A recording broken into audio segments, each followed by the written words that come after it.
Howdy-ho, how are you? Good. How are Hi you? to everybody out there in our audience tonight. We've got a great packed show. Um, I see we have Lon Strickler in the back room. Yes, We're going we to have do. Ben Radford on tonight.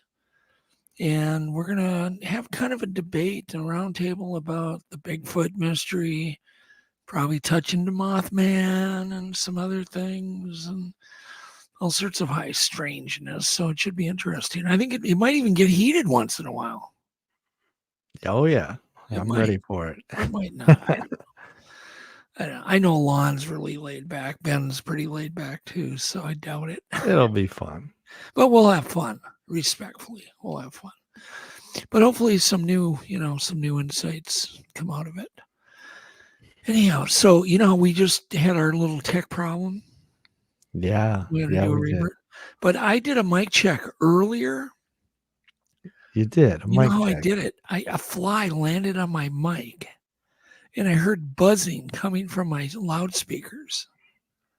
I walked in the room, and there's a fly on my microphone. On your microphone. He's on the mic, and he's buzzing. And I heard it from the next room. So I come in, and I'm like, oh, don't move. And I go get the fly swatter. I come in real sneaky, and of course, he takes off. They know. Yeah, they do. They know. They just know. I don't know. They feel air pressure change. And so he lands on my computer screen. And of course, I did. I dispatched him. You dispatched him. Happily. My mic checker is gone. But then I had to clean my mic with alcohol. I didn't. Yeah. Gross. Wouldn't you clean it? You kind of have to. Some people don't mind flies. I don't like them. No. I've been in homes like when you go up north, like their whole home is full of flies. They're all over the windows. They're trying to get out. They're everywhere, and they don't care. They're just fine with it. Cannot live like that. One fly. I'm like the guy in Breaking Bad. One fly. You remember that scene where he's got the fly in his meth lab? Yeah. He's trying to kill it. the 45-minute episode. That's me. That is me. I so identified with that. Anyhow, so what do we got going on? We've got a little bit of news, and then we've got some great clips, and we're going to do trivia. But I want to play trivia with somebody in the audience against you. Oh, so I want to pick one person from the audience. If you'd like to, just type, hell yeah in the comments in all caps, and then I can choose from some people. We'll play trivia. And I'm not going to tell you what it's about either. It's an interesting topic. Awesome. Anyhow, I'm so honored to see Lon there in the back room. He's like one of my heroes. He is. He's been doing this forever, and he's just so methodical the way he cranks out books and shows and podcasts and research and blah, blah, blah. And I got to know him because I reported something to him, and that's how I met him. Oh, yeah, that sighting, right? Yeah, we've become friends since. Anyhow. Okay, so there was a juvenile black bear that was caught on camera exploring a school. That doesn't happen every day. I wish that would happen when I was a kid. In Kern County, California. And that was on Tuesday. And apparently the bear was just exploring the classroom. And the teacher says, I opened my classroom door, and this bear was charging towards the door. And the teacher's name was Salmon. Of course, the press kind of had a field day with that. She was preparing for the start of the school year. So God knows how long the bear was in the school. It was at the Peak Mountain Charter School in Pine Mountain. So, and apparently a TV station in Bakersfield came out and did a story, which is why we're seeing this great footage, I guess. And somebody came in, went in there and just chased it out, basically, and the bear ran away. So, pretty cool. Yeah, there it goes. It's kind of a cute-looking bear. It is cute. And then speaking of animal-human collisions, where wild collides with humans, a man hit a deer. And you have to fill out a police report, right? Right. And I think it was Pat Collins sent me this, or maybe it was John Ayers. I don't remember. Anyhow, and so the guy drew that. And I'm watching this. I think it was John. I don't know. Sorry, whoever it was, John or Pat. And I spit my coffee out. Literally. Collision Just report. so yeah. I mean, that is so hilarious. I think it's hilarious. I mean, true to form, it's Yeah, what happened. I love the look on the dude's face. Anyhow, and then there was a big investigation launched over absolutely nothing. Apparently, somebody filmed an alligator, like a 4 or 5 foot alligator, swimming in Lake Erie, right? And yeah, we got the thing here. So what appears to be an alligator, and I'm pretty sure it's an alligator. I went ahead and I did my little analysis, and yes, it's an alligator, but it's a juvenile. And it's swimming probably with somebody's pet, and it's about the size someone would want to get rid of it, released into Lake Erie. But what's so hilarious about it is all the hoopla that surrounded this little reptile that probably wouldn't have lived, past winter when it got very big. Certainly didn't pose any threat. I'm sure the alligator was having the time of its life in Lake Erie, right? Right. Looks tiny. So apparently it was Lake Erie it says Sunday evening near Swimmers. That's what freaked everybody out in Erie, Pennsylvania. Over by Lon, prompting authorities to look into the reptile's origins and whereabouts. So the video captured images of the animal as it bobbed and splashed in the water. So there you go. So don't swim in Lake Erie forever, like never, because that alligator might turn into a 20-footer. What was that movie? Wasn't there a movie with a giant alligator up in like upstate New York in a lake? Was that Lake Placid? Yeah, Lake Placid. That's it. Wasn't it like the old lady feeding the cows? Oh, yeah, the cow. It comes up and, it snatches the cow. That's how it opens up. I'll never forget that. I mean, you suffered through that movie. I watched it, but I suffered through it. Oh, that was a great movie. It's a cool concept. I mean, an alligator in an area that you wouldn't think there is one, and I think it's kind of cool. I mean, I did a story in Monster Quest on alligators living in the sewers. It's kind of the old joke. Any truth to that? We didn't find any, but they could live in there. Yeah, they could. It's warm. Makes sense, they could. Right? They would turn kind of white from lack of sunshine. Yeah, could happen. Anyhow, so they had the Port Authority involved and blah, blah, blah. I'm just like, oh, God knows how much taxpayer money was wasted on this. And then the next thing I thought was interesting is teens invented a remarkable device while searching for a way to save local wildlife. And apparently this is something you can put in your cars, and I'll read about it here. So a group of 4 teenagers at STEM school in Highlands Ranch, Colorado, have invented a device that could save thousands of animals and a few people from being hit by cars every year. Okay. So the teens are calling the invention Project Deer. So apparently uses infrared cameras and an algorithm and the machine learning to alert drivers when an animal is near. And I thought, well, this would be a good Bigfoot research tool. Right.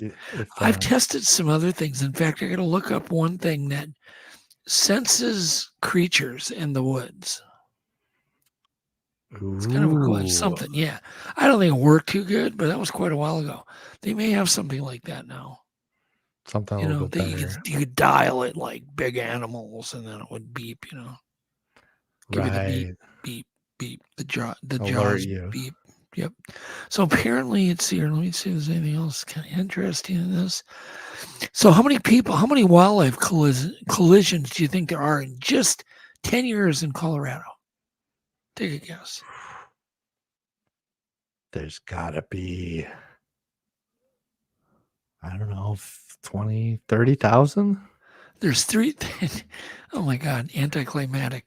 There is 3,300 wildlife collisions, mainly deer and elk, that have been reported to the Colorado Department of Transportation. Yeah. I was hoping you were going to guess 10. 5. Oh, man. Remind me never to ask you to guess anything. So the Colorado DOT utilizes stationary wildlife sensors. Okay, now that's interesting. But the teen inventors hope their creation will even be more effective to protect wild animals, and even better, the device is cheap, requiring only a $5 infrared sensors. Okay. So apparently it should be widely accessible and affordable. Even I could buy one if it ever makes it to the market. So that's, I don't know what it is. I would imagine you stick it on your car and it alerts you when it senses or sees any hint of wildlife on the sides of the roads or whatever. There you go. So congratulations to them. That's pretty cool. Yeah. And did you know that there's now 9 animals? This was in the news. 9 animals that can see in UV. And you know, everybody, I'm really interested in UV light, because I do believe Bigfoots can see in UV. And everybody thinks they see in IR. That could be. I don't know anything about that. But I'm almost convinced they see in the UV spectrum, which is the lack of a filter. It's actually a more primitive eye. But they're discovering more and more animals that can see in UV. But throw up photos 3. If you have, there you go. Just so we have something to look at. So apparently, it says here, many animals are actually able to see into the UV part of the electromagnetic spectrum, from insects to fish and even certain species of mammals. Okay. This trait is quite common, they're saying, but then they also say 9 animals. Okay, so I'm like, well, which one is it? But it says, we humans, on the other hand, appear to have either lost it or never had it. So I love it when it's the first article I've seen that actually said humans may have lost it. That we might have had the same ability. Which is a great connection to the Bigfoot mystery, right? Right, because that could be our missing link. Right. So I found that really interesting. Kudos for saying that. To them, it says our visual animals that can see in UV, says to them our visual world will look like an alien indeed. Why is this the case? It's still a matter of debate, right?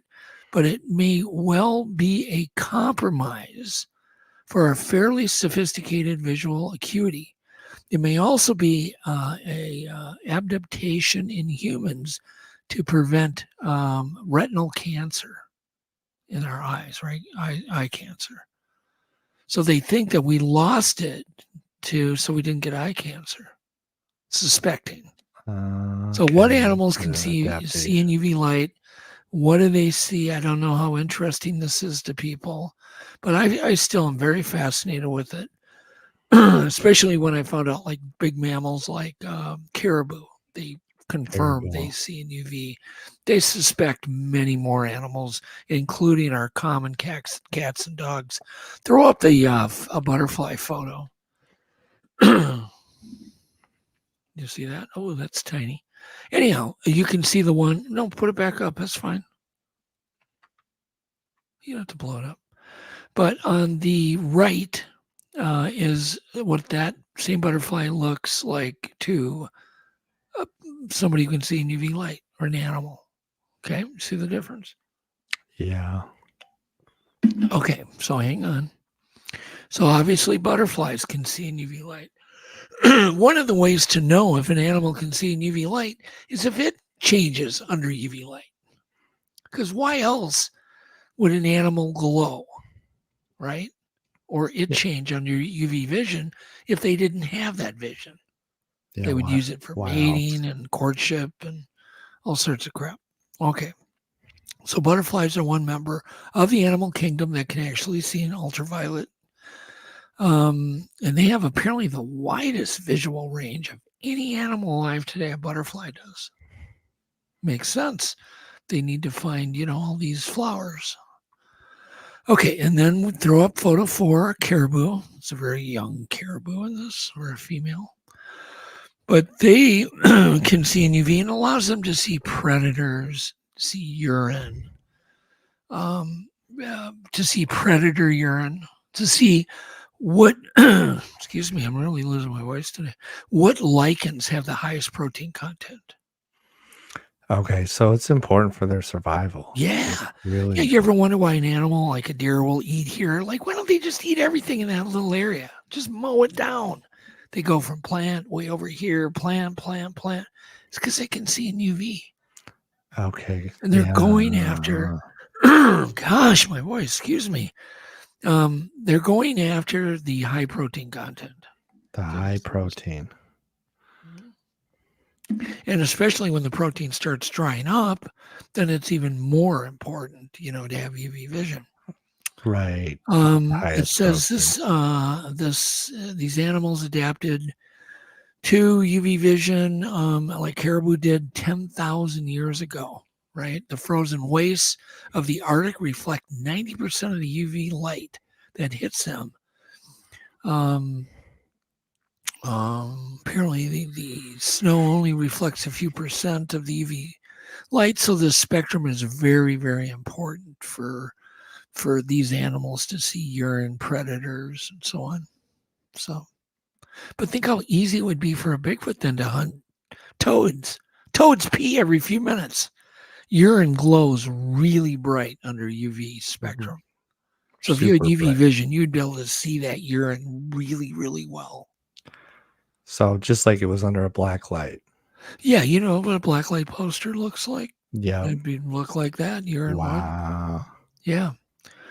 And apparently now birds that they're seeing are using UV to find food. Species like the one shown is a European roller. They've been found also to be able to see in UV light. Notice the color of the bird. If you know, you know.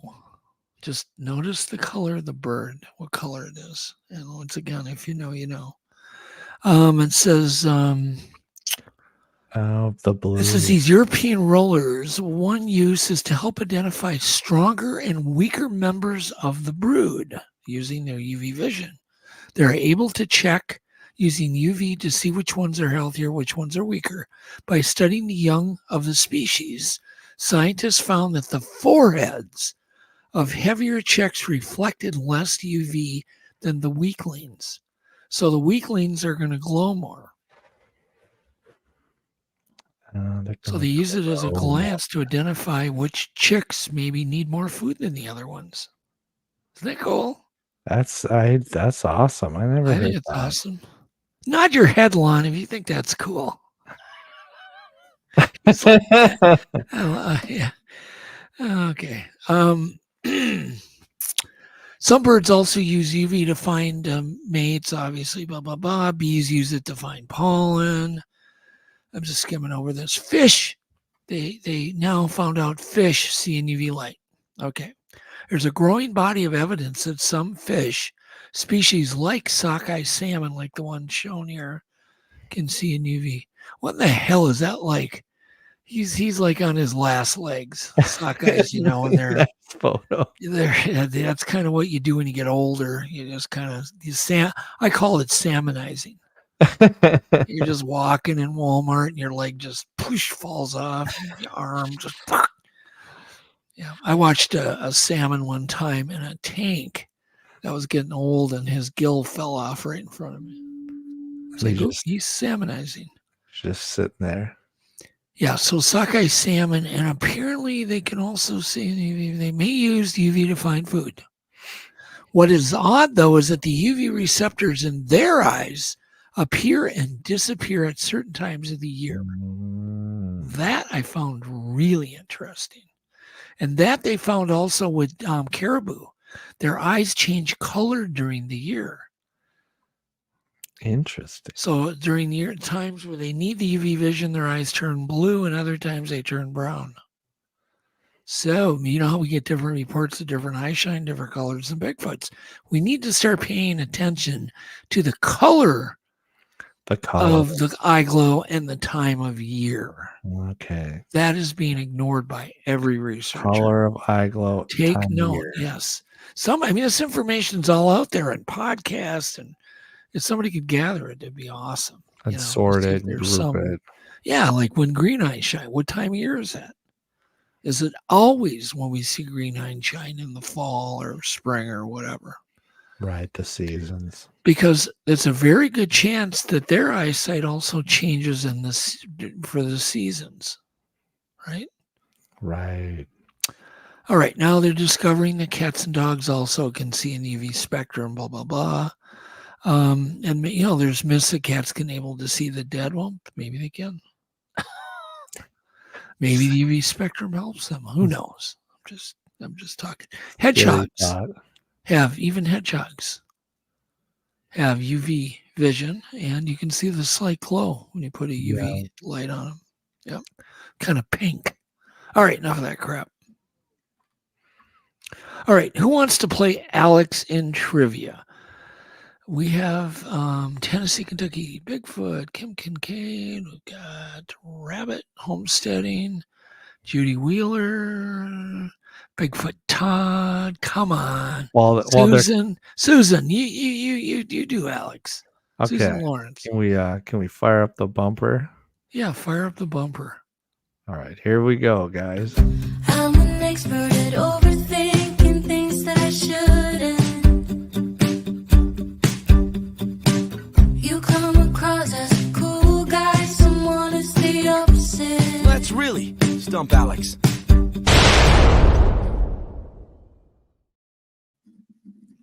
All right, so it's Susan against Alex, and I'm keeping score. So whoever's even the closest to the answer will get the point, right?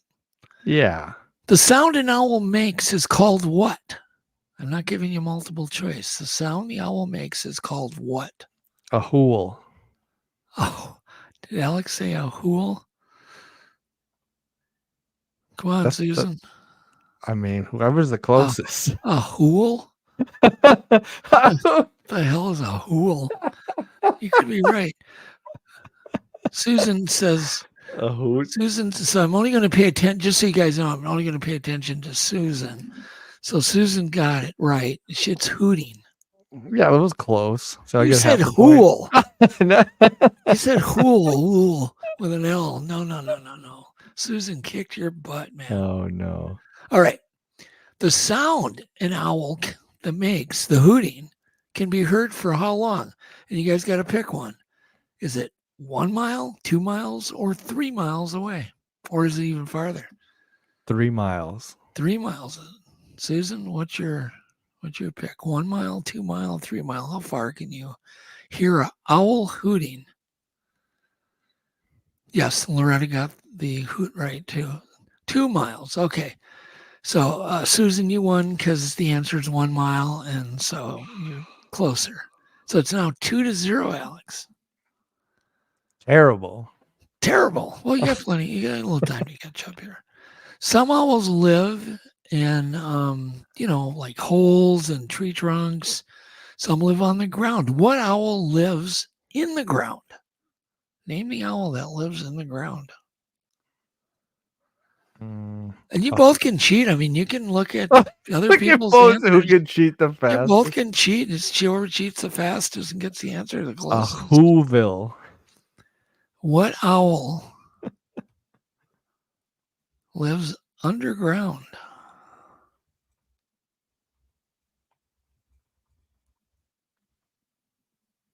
Is it a burrowing owl? It's a burrowing, yeah.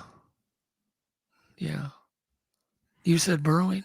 Yeah. You cheated faster than Susan did. That's how you won. I'll give you 1 point. All right.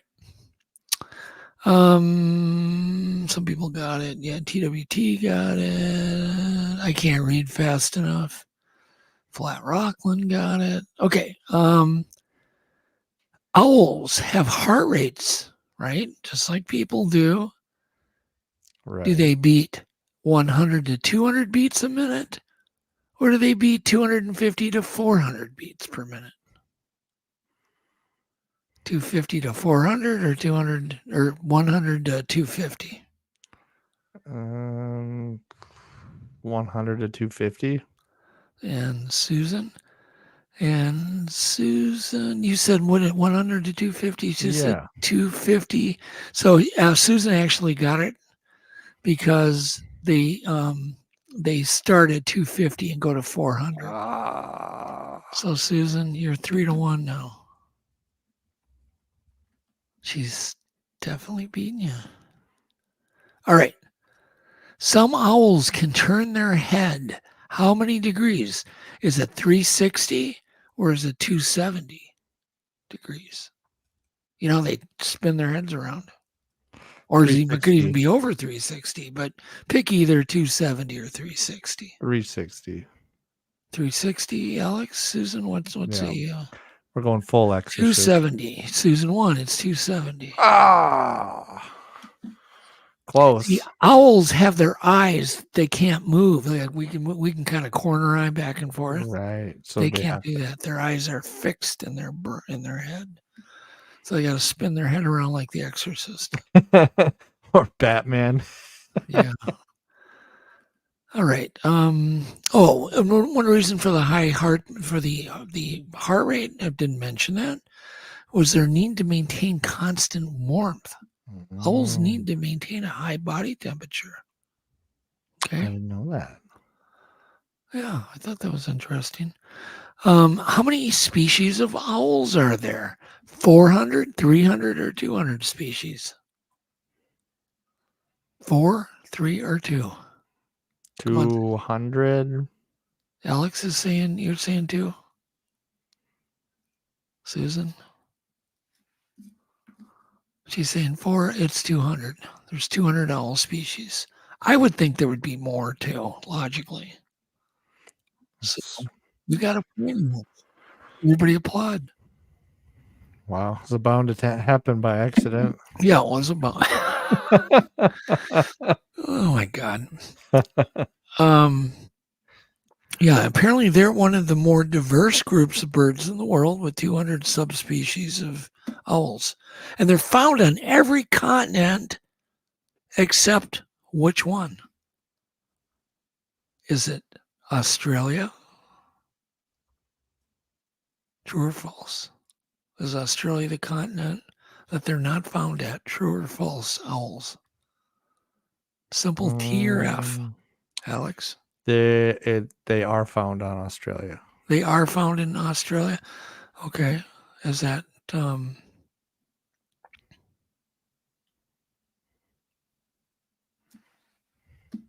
Antarctica is the only continent? I was waiting for Susan.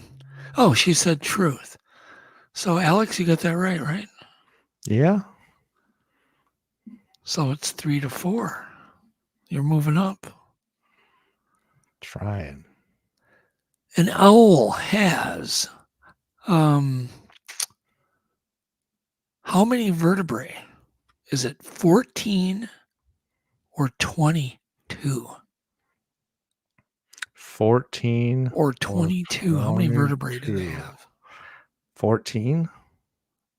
Is that what you're picking? Is that your answer? Yeah. And you guys can pick the same answer. I mean, it just neutralizes each other. Susan says 22. Alex, you're right. They have 14. There you go. All right, I'm coming back. It's tied now. It's like we've never even started. Just getting started. It's just what? What's the smallest species of owl on Earth? Is it the dwarf owl or the elf owl? The dwarf? That was a sound effect. I'm going with elf. Elf or the dwarf?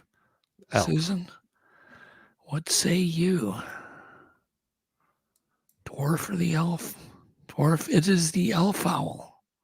Ha. Is that what you said? Dwarves are smaller, but I knew it was a trick question. Is that what you said? The elf owl? I said the elf. Oh, Alex just pulled ahead. Come on, Susan. I'm rooting for you. Oh, it doesn't even root for his own child. No. Hell no. You're on your own. Okay. So apparently they only have an average weight of 1.5 ounces, and their wingspan's 10 to 11 inches. For an owl, that's pretty small. Yeah, that is.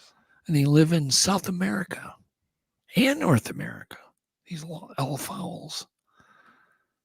And they eat insects, blah, blah, blah. Okay. Do owls use IR, infrared, for their night vision? True or false? No. Your Alex says no. They don't. Okay, Alex claimed no. And once again, you can pick no too, or you can pick yes. True or false? Do they see an IR? Nixon says false. Oh, Susan says yes. They don't. They don't. They just use the tapetum lucidum in the back of their eye, the mirror. And they have big eyes. Thank you, Ben. And they don't use their eyes. They don't use their eyes that much. Oh, has Ben helping you? Yeah, he's helping me. Phone a friend. Yeah, Ben, he would just kick butt in this. I know he would. I know him. All right. Do owls have 4 eyelids, 2 eyelids, or 3 eyelids? How many eyelids do they have? 3. Alex picks 3. Sounds like a good number. Susan? 4 eyelids, 2 eyelids. Is Ben holding fingers up? I'll keep my eye on him. You know what? Can I change it to 2? Do owls have 4 eyelids, 2 eyelids, or 3? What does Susan say? 2. They have 3. Oh, what did you pick, me, Alex? Ben? Well, I picked 3, and then Ben made me change it to 2. Okay, well, that's just fine. That's neutral. They have 3 eyelids. These 3 lids are what they call nictitating membranes, Ooh. a thin layer of tissue that protects the eye from dust, injury, protects the cornea. It says, blah, blah, blah. That's not that interesting. They have 3 eyelids. I'm glad I don't. I had a thing under my eyelid the other day. I went biking and something went under my eyelid, and it's like, I hate that. Yeah. Just irritates you, you know? Yeah. And you finally, it just disappears. It's like goes to the corner of your eye or whatever. Okay, we're almost done here. What do we have here? How are we doing on time? We're good.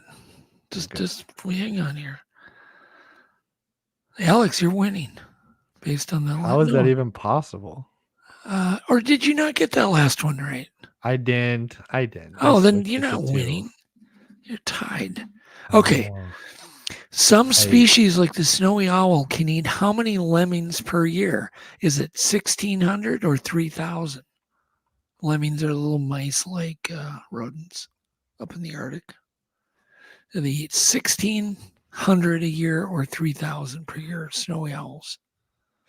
You know, one of my 2,000 lemons. She says 3,000. You're saying 2,000. 2,000 lemons.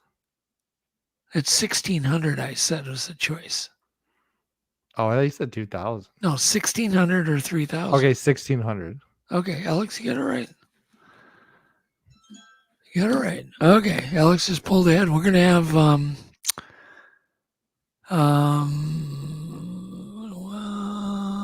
owls are always nocturnal. True or false? Owls are always nocturnal. True or false? That seemed like a trick question. Are they always nocturnal? I mean, I want to say yes, but I feel like it's a trick question. It's false. It's got to be false. You're tricking me, Dad. Tricking you, and I'm looking. Susan says false. Yeah, you both got it right. Yeah, it's false. They do fly in the day. Yeah. Owls' feathers, are they soft or are they stiff to assist them in hunting without noise? Are owls' feathers soft or stiff to assist them in hunting quietly without noise? Stealthy. Just another trick question. Damn I bet right you it is. they're probably soft, right? Alex says soft. Susan says soft too. Okay, you're both tied there on that. Last question. Here it comes. This The would make or tie break. it up if Susan get it right. Fossil evidence shows they've been around for how long? 80 million years or 60 million years? 80 million years or 60 million years? 80 million or 60 million? Yeah. Come on. Yeah. Susan says 60. 80. 80 is your choice? Yeah. Okay. And she won. No. She got 5. You got we got you down for 4. So she won the tie. It's over. Good job. You have stumped Alex, but barely. Susan. Good job. We appreciate it. Good job. And God, I hate to do this. Should we just skip our clips again? Well, Now we can maybe- breeze through them real quick. All right. You want me to kick open the bumper? Yeah, kick it open.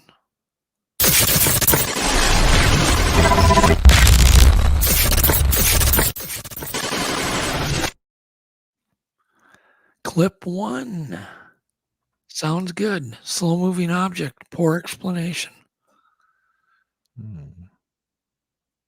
Brace yourself, watch this, and tell us as amateur astronomers, we want to know what the heck that is. This is courtesy of Dan Bush last night, Monday night, August 5th, going into the 6th, in Missouri. He's from Missouri skies, and as reported on That's enough.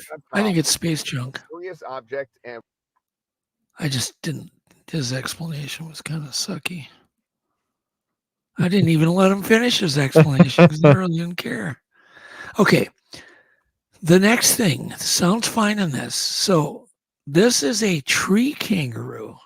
And who would have thought, Alex, that a kangaroo could live in a tree? Isn't that cool? Yeah, that's pretty awesome. I know people have heard of them, but have you ever seen one? No, I don't think so. Not Play in the person. video. Play it. That is a tree kangaroo. Man, we have some crazy animals on this planet, don't we? Look at the hands. Wow. Those are some claws. I would imagine they use them just to hook onto the tree branches. There you go. Tree kangaroo. Clip 3, no sound. Actually, you can just skip clip 3. All right. Or you can show it. Just show it real quick. Clip 3. Go skip right to the end of it. I just thought it was really creative. Wow. That's exactly what I wanted to see. Yeah, well, who wakes up in the morning and go, I'm going to paint 2 eyes and an egg? This Who does guy. that? That person? Okay. Clip 4, sound is fine. This is a huge note, man. Just look at this. Would you do this? Oh, yeah, with a parachute. And this guy's a pro mountain biker. Do not try anything like this. I mean, it's a slip. No, thank you. Oh, my God. No. Guys do that, man. Clip 5, sound is fine. Listen to the sound. Turn it up. Do squirrels make good pets? Yes, they do. If you can find a baby squirrel. Okay, that's enough. You get the alligator joke, puppy. right? The squirrels make good pets. He's covered in band-aids.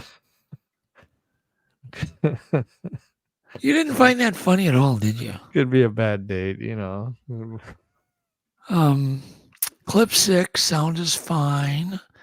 These are interesting. These are seen, often. They could be just a pile of plastic, but they're reported plenty, and I've seen a few interesting things up there too. Go ahead and play clip 6. Sounds fine. This is the sky squid.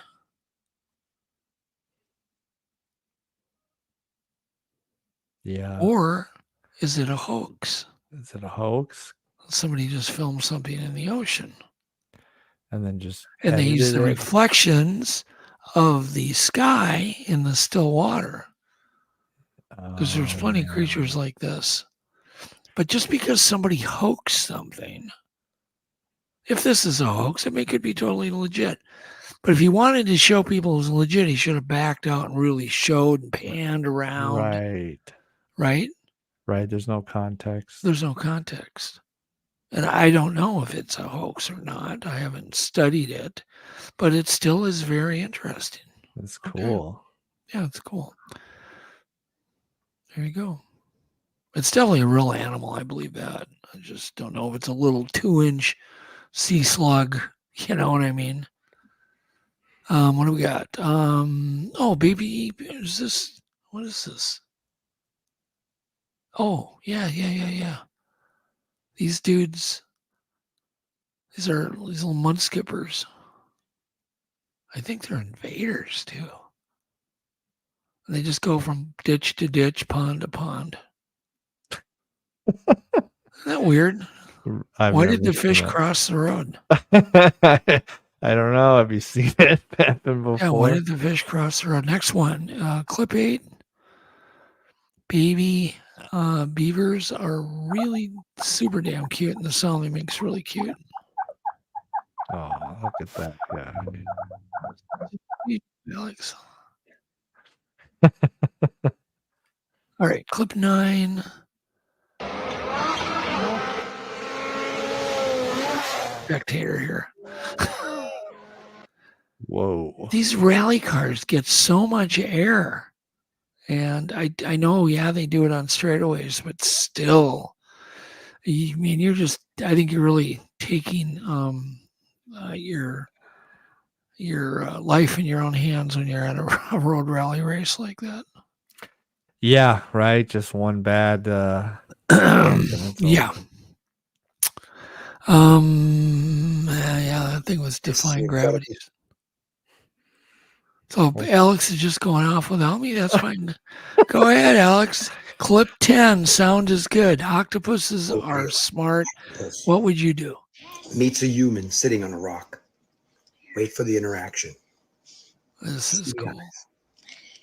You would not do this, Alex. So You'd cool. freak out and run. This thing starts climbing up her leg. It just sucks her in. No, it doesn't suck her in.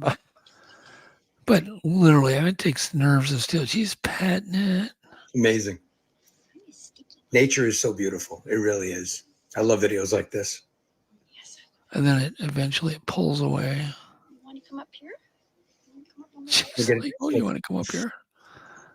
Nope, gotta go. Bye, octopus. Anyhow, Whoa. there you go. They're smart alien animals. Okay, clip 11. Let's do this last one. Or no, let's, the next to the last one. The sound is good. This video is really interesting, but his narration's even weirder. Clip 11.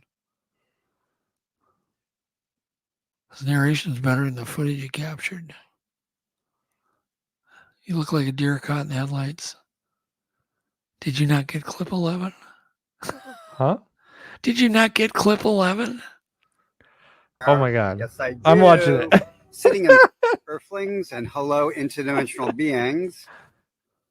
Can you make it bigger? There is a That's as big large as it'll go. cigar spaceship in my neighborhood in broad daylight. Yes, there is. Hi, guys. I see you up there. Yes, I do. Sitting in plain sight right over my freaking home. This narration, okay, that's it. The narration on that's hilarious. Should we get the Interesting guys on? footage, though, huh? Yeah. Should we get them All right. on? No, last one. Last All right. last week we had talking chimps, right? We had Right. chimps that were talking. 2 different ones. This week we have a talking dog. Sounds good. Bonus clip. Good. Luna, can you say Baba? Good girl. All right, give me a wow. Okay, say I love you and you'll get a treat. Good girl, Baba. Go ahead. Can you say your name? Luna. Can That you was say pretty good. good The girl? Luna. All right, it's enough of that crap. Okay, What do you think? Love it. All right. Love the talking animals. Ben Radford. He's an American writer, investigator, skeptic. I met Ben at a conference many years ago. I don't even know if he remembers. He has authored and co-authored or contributed to over 20 books. Probably by now it's 50 books. This guy, I know he writes a lot of books. He's written 1,000 articles, probably more than that, and columns on a wide variety of topics, including urban legends, unexplained mysteries, the paranormal, on critical thinking, mass hysteria, and media literacy. He's also served as the managing editor of the science magazine, The Skeptical Inquirer, from 1997 until early 2011. So, and then we've got Lon Strickler, who we're going to bring him on. He's the author and paranormal researcher, and he's a Fortean-time researcher, author, publisher of the syndicated Phantoms and Monster blog, which I love his blog, and a podcast by the same name. He began the blog in 2005, which has steadily grown in popularity and is a daily read by tens of thousands of paranormal enthusiasts, investigators, and those seeking the truth. And I know Lon has written a lot of books, and we'll have to get into all that stuff. Everybody can show the books and stuff after we get towards the end of the show. But anyhow, let's bring Lon and Ben on. Hey, Ben, guys. long time no see. Hey, good to see you, man. Yeah, it's good to see you. So last time we saw each other was when 2008 or 9 or something like that. Yeah, I think so. You produced at least one or two shows that I was on, and then I think we also, if I'm not mistaken, we met at a conference in Pocatello. Yes, that's where we met personally. Yeah. So anyhow, and Lon. So have you two ever met? I have not met think Lon. so. The only Lon I'm familiar with is Cheney, and he is no longer with us. So so Lon, and this is what's so cool, is because you guys are in a lot of ways opposite, but in a lot of ways not, because Lon's very scientific too. Lon investigates some pretty weird stuff, as you do. You've even investigated like deviant clowns and just really bizarre deviant crap. is a loaded word. I would say maladjusted. How about that? Maladjusted clowns, yes. And I know Lon has not investigated maladjusted clowns yet. I hope not. No, that's not my forte. It's Fortean Forte. Yeah. Yeah. So, okay, to start this off, where do you stand to this day, Ben, on the Bigfoot mystery? Let's kick it off with that, because I still think that I think you're open-minded still. I don't think you'd be like drop over dead if they came up with a body, and or maybe you would. I don't know. No, I'd love to. My position has always been show me the evidence, show me the body, show me what you got. I have done research into various cryptids, into the Lake Champlain monster. I'm probably best known for my chupacabra research, Mothman, lizard man, and of course Bigfoot as well. And my position is always open-minded about it. I mean, I would love to sort of see good evidence for it. Yeah. Unfortunately, the bulk of what's given to me and other skeptics tends to be, it's eyewitness accounts. It's ambiguous. It's the blob squatches and that sort of thing. So my issue with the Bigfoot community, as is my issue with the ghost hunting community and so on, is not that I think that this topic is stupid or silly or not worthy of investigation. It's exactly the opposite. It's that I want better investigation. I want better quality research to determine fact from fiction. So that's where I stand on it. That's good. And Lon, you had an amazing Bigfoot encounter yourself. And do you stand by kind of seeing is believing? Is that kind of, in other words, if you hadn't seen what you saw, would you be as firm that they're as real as they are? Probably not, be honest with you. I mean, since I did see it at the time, I really didn't know what I was looking at. Quite frankly, if I hadn't have seen it, I would probably have more questions. Tell us, just so we all know and the audience knows. Tell us the point that you made. You saw this thing. I know you were you fishing? You were by a river? Yeah, I was fly fishing. Fly fishing. Okay. Yeah. So he's doing this thing. You just want to be left alone catching fish. Enjoy your day. You don't want to see a monster, right? That's the last thing in your mind. Yeah, I've been involved with the paranormal, but I had, cryptids weren't really my thing. Of course, I knew about Bigfoot, and this happened around the time of the Boggy Creek stuff was going on. This was in May of 1981, and I was fishing on the South Branch Patapsco River in Maryland, central Maryland, near Sykesville. And I was in the river, and there was a dog actually across the river. And I knew he was over there, but I didn't know what he was doing, but I heard the dog make a yelp. And when it did, I looked over, and I saw something stand up in the tall weeds. And it was huge. I mean, and when it stood up fully, now the grass was pretty high, but it came up to its about mid-chest. And it started walking to my left out of the weeds and standing on the bank of the river. And it was only like 40 foot away from me. This branch of the river is fairly narrow. And when it made itself seen, we just kind of locked eyes on each other. And the interesting thing about it was making a clicking sound. And I think it was actually gnashing its teeth. Now, I don't know why it was doing that. I have heard that from other witnesses later on. But quite frankly, I didn't know what I was looking at. And you've seen my sketch of this thing. It did look more human than it did ape.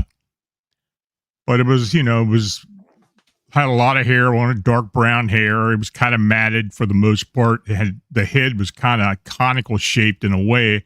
Had the thick eyebrow ridge, the eyebrow ridge.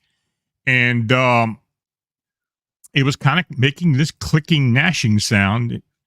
I did get a whiff of some type of odor, which kind of reminded me of fox urine, quite honest. I used to use fox urine when I used to go deer hunting. I used to use it on my shoes. So that's what it kind of reminded me of, some type of musky smell.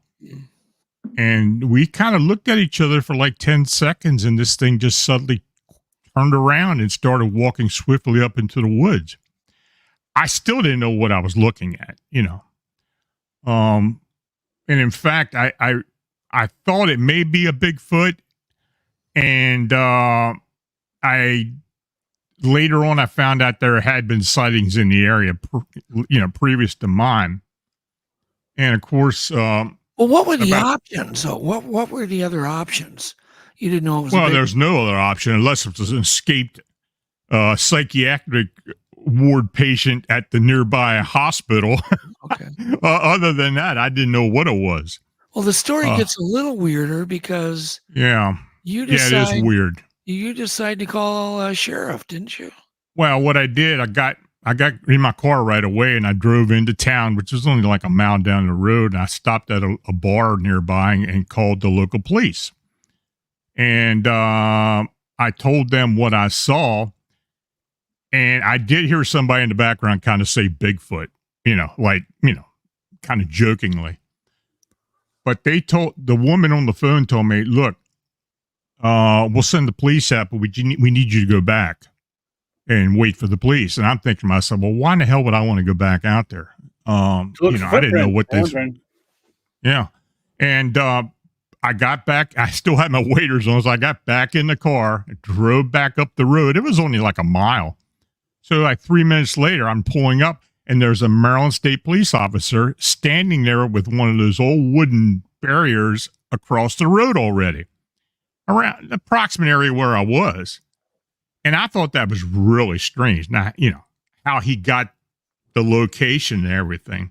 What I did find out later was that a woman downstream from there, about 3 miles away near Marriottsville, had an encounter with this thing about 3 hours earlier. And she made a report to the police.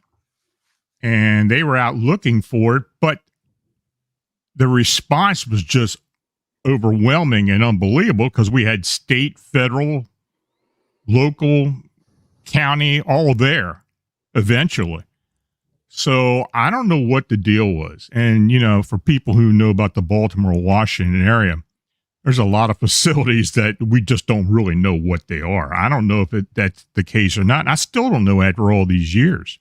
So well, let me interrupt you, Lon. Mm-hmm. I want Ben to interview him. So Lon calls you up with this story.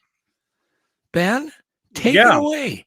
Interview Lon. Yeah, Lon, I'm curious. I'm curious about a couple things. So right after you saw this thing, you said it was what 40 feet away? Yeah, we were close. It was I estimated about 40 foot. It was really close. Okay, and this is a marshy, boggy area. No, it was gravel, the gravel bank. Okay, yeah, and it's a branch of the Patapsco River, and it's very, very narrow and not really that deep. But I was familiar with it. And on the bank. So did you look for tracks? No, I didn't go look for tracks. Well, I mean, when I saw it, I didn't know what to do, quite frankly, and I just wanted to get out of there and go report it. Okay, but I mean, it could have been tracks, but I'd never looked. Right. No, I mean, that would be. It's easy in hindsight, right? In retrospect, but certainly, I mean, I would, had I seen something like that, I would have gone to the location and seen, are there any, broken branches, any tracks, anything else like that, and you scan. And of course, a creature that's that big should leave pretty substantial footprints. You would expect in that region. But I'm curious. So when you said you returned there, and you said there was state, federal, local, FBI was all there, why are you assuming that it was in connection to your report? Well, what happened when I went back as instructed, the police officer, Maryland State police officer, ran me out. I told him I made the report, and he said, "Well, you got to leave." So I did. I turned around and went back home. I lived in the vicinity. So about an hour later, I went back, and that's when I saw all the cars, back then the feds were driving those black Wagoneers. There was two of those there. Howard County, Baltimore County, Sykesville police officers were there. The sheriff, Carroll County sheriff. And they had a tent set up across the river where this thing was initially. And they had people with dogs and search teams going in and out of the woods. They had about half a dozen of them. I mean, there's people everywhere. That's what just really threw me off. So I was just going to interrupt. Eric from Media Palace is in the audience, and he's a FOIA expert. Eric, you should be able to FOIA this. We did FOIA it.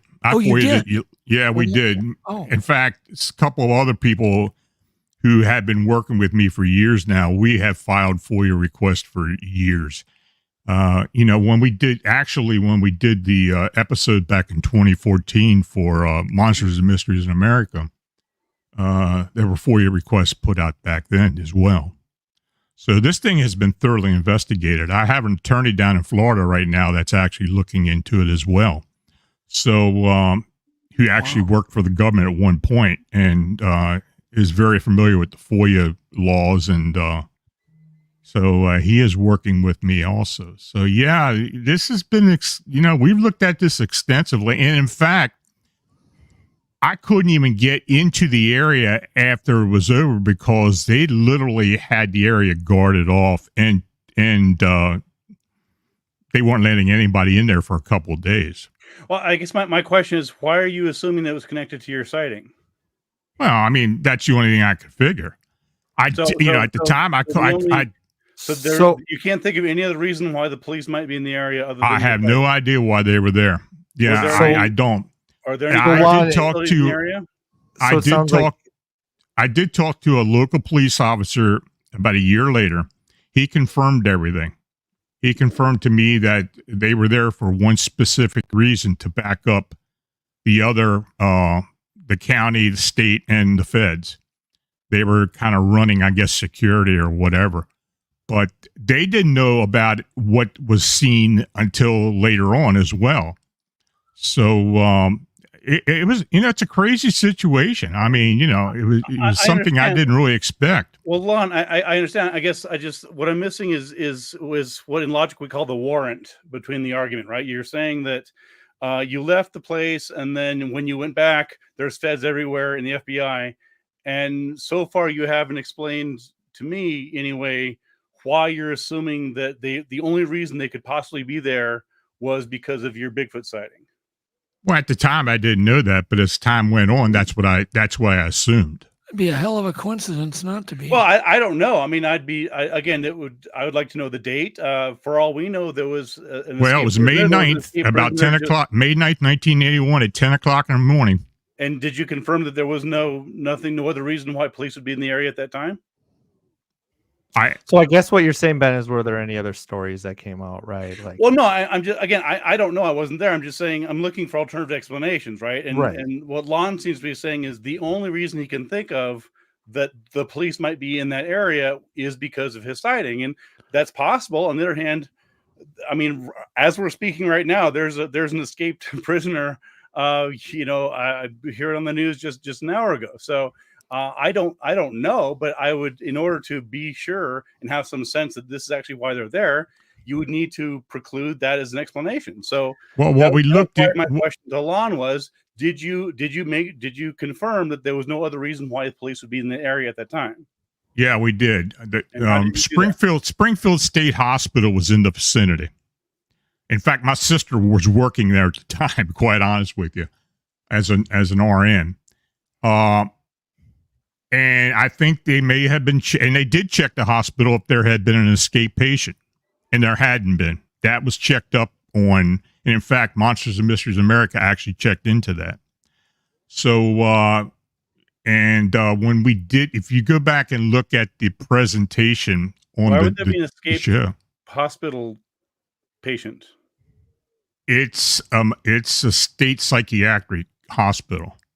And so you're thinking the FBI would be called out if someone? Well, it wasn't the FBI for one thing. Oh, I thought you just said the FBI was there. There were feds, but they weren't FBI, from what I was told. Okay. I never was told what they were. Okay, yeah. I mean, again, I don't know. I'm just saying. Yeah. These are the questions that I would ask: is are you certain there's no other possible reason why they'd be there? Because what we haven't heard is Lon say, yes, I talked to somebody there. I talked to Sheriff What's-His-Face, and he told me the reason everybody's here is because you're sighting. And when I went back, I did walk up to the barrier. There was a Howard County police officer standing there. And I didn't tell him I had seen anything. I asked him why the road was blocked. He kind of half-heartedly laughed and said, well, somebody said they saw a Bigfoot. That's certainly possible. Again, I wasn't there. I'm just telling you what I know. No, I understand. And over the years, this has been this is 44 or 43 years ago. I still don't really understand why they went to the extent they did. Because nobody's really offering any information. This is something that it's a major mystery. I mean, because nobody really knows. So what did the local news coverage say? They didn't say a thing. The only thing, I called the local TV stations in Baltimore at the time, the 3 network stations. At the time I talked to them, they said, yeah, let us find out what's going on and we'll get back to you. Well, after about a week, I had never heard from anybody. So, and because they all had my number, I talked to the news editors for each station. When I called WMAR Channel 2 in Towson, I talked to the news editor, told him who I was, I told him why I was calling, and he hung up on me after he said, I can't talk to you. Yeah, I mean, all I can tell you is it's just, it's just weird to me because as everybody knows, especially Doug, Bigfoot sightings are a dime a dozen. I mean, there's tens or hundreds of thousands, depending on how you count them, and all in very few cases that I'm aware of is there even a claim that the FBI and everybody's coming out to do it. If so, they'd be. Well, yeah, but Ben, let me interrupt. Doesn't really matter if the police came out or didn't come out. That what's interesting was the sighting was out in the open. He was pretty close. I would say closer than most sightings. 40 feet, that's pretty damn close. You were young. I'm sure you had good vision back then, correct? Yeah, I was young. When you can see mats in the hair and you can see the teeth and details like that, you're pretty damn close. My thing is, Ben, what questions would somebody like you ask the witness? Just forget about the police and all that. He just left, what would you ask a witness though, to drill down to see if he really saw a Bigfoot? Or if it's a misidentified other animal. What are some good ideas for questions? Yeah, so one of the first things I would ask is why is Bigfoot the only possible candidate? I mean, again, that's not to say that under the circumstances that might not be a Bigfoot, but the fact is that we've all seen cases where there's blob squatches. There's been hoaxers. I'm not suggesting this is a hoax, but the point is there are other mundane explanations for this. So my first question would be, why are you assuming it's a Bigfoot? And if the answer is, well, because it couldn't be anything else, that's another issue, right? Well, no, that's not the reason why. Basically, what happened was later on, I became very interested in what I saw. So when I actually started looking into the phenomena, there was a gentleman who I worked with who told me later that there had been a series of sightings in Sykesville about 9 years previous to that, the Sykesville monster sightings. This area where these sightings were concentrated in was an African-American community up along the river. A lot of his family lived there. So he introduced me to a lot of the original witnesses. Now, the original investigation was conducted by the Baltimore Afro-American newspaper. And after that happened back in 71 and 72, that's when it got released. The story got released nationally.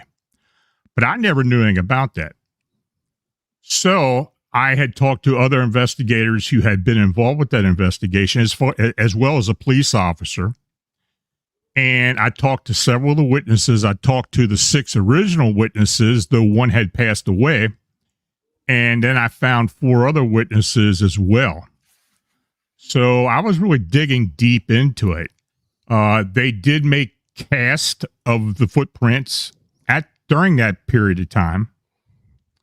I talked to the gentleman who did make the original cast. He was an actual Bigfoot investigator, and or said he was. But anyway, he was in the show I was in. So there was a lot of circumstantial evidence, but a lot of it led up to the fact that these beings had been seen there before, and that the BFRO had 4 A-class sighting reports within a 10-mile radius of the place where I had the sighting previous to that. And they had 3 others after that. Right. Well, I mean, I guess, part of the question, Doug was asking me, what sort of questions want to ask. And so you had said that, if I'm understanding you correctly, I don't want to put words in your mouth, but you're saying that at the time you didn't think it was a Bigfoot. It was only later on. Is that right? Yeah. I wasn't really sure what I was looking at. Okay. I just assumed that's what it was. Okay. But I didn't know what I was looking at. Okay. That's a fair question. Now you said this was right around the time of Boggy Creek and all that. Yeah, it was 81. I mean, I don't know when Boggy Creek was released. 70s. Yeah, it was the early 70s or whenever. But I had known about that. I don't know if I knew it. I didn't see the movie at the time, but I heard of it. Of course, I knew about the Patterson-Gimlin film, even though I had never been into the whole Bigfoot genre. Right. I was just doing paranormal investigations. I am intuitive, and I've been working on other investigations ever since I was younger. But cryptid investigations, or cryptids in general, just were not part of what I was doing. Right. That was the nexus of me getting involved into the cryptid sightings. Right. Well, I think, to get back to Doug's question, I mean, part of the issue is that, there's no shortage of eyewitness accounts. There are a dime a dozen, with all due respect. I mean, some are better than others. Absolutely. I get them every day. Right. Yeah. And so the problem comes in that eyewitness accounts, and again, we can get into it or not, but I mean, it's well established by psychologists and police detectives and so on that eyewitness accounts can often be unreliable. This doesn't mean that they all are, but just means that just by their nature, they are not themselves conclusive evidence, which is why perception is an individual thing. I mean, everybody perceives differently of what they witness or say they witness. Absolutely. Exactly. And and again, that's not good or bad. That's just human psychology. So then the question becomes, okay, well, what role does eyewitness testimony have in Bigfoot research or any other research, ghost investigations, what have you? Mm-hmm. And the answer that I would give is that it's useful to the extent that it points to other evidence. So, for example, if I investigated a case in Western New York many years back, and there was a Bigfoot sighting that was reported just on the other side of a fence. Actually, Joe Nickel and I went and investigated it. And actually, this is one of Biscardi's sightings. For don't get me started with him. For what that's worth, yes. We all collectively roll our eyes for a minute. And we all roll our eyes with him. And so he said that this Bigfoot had been just across this fence.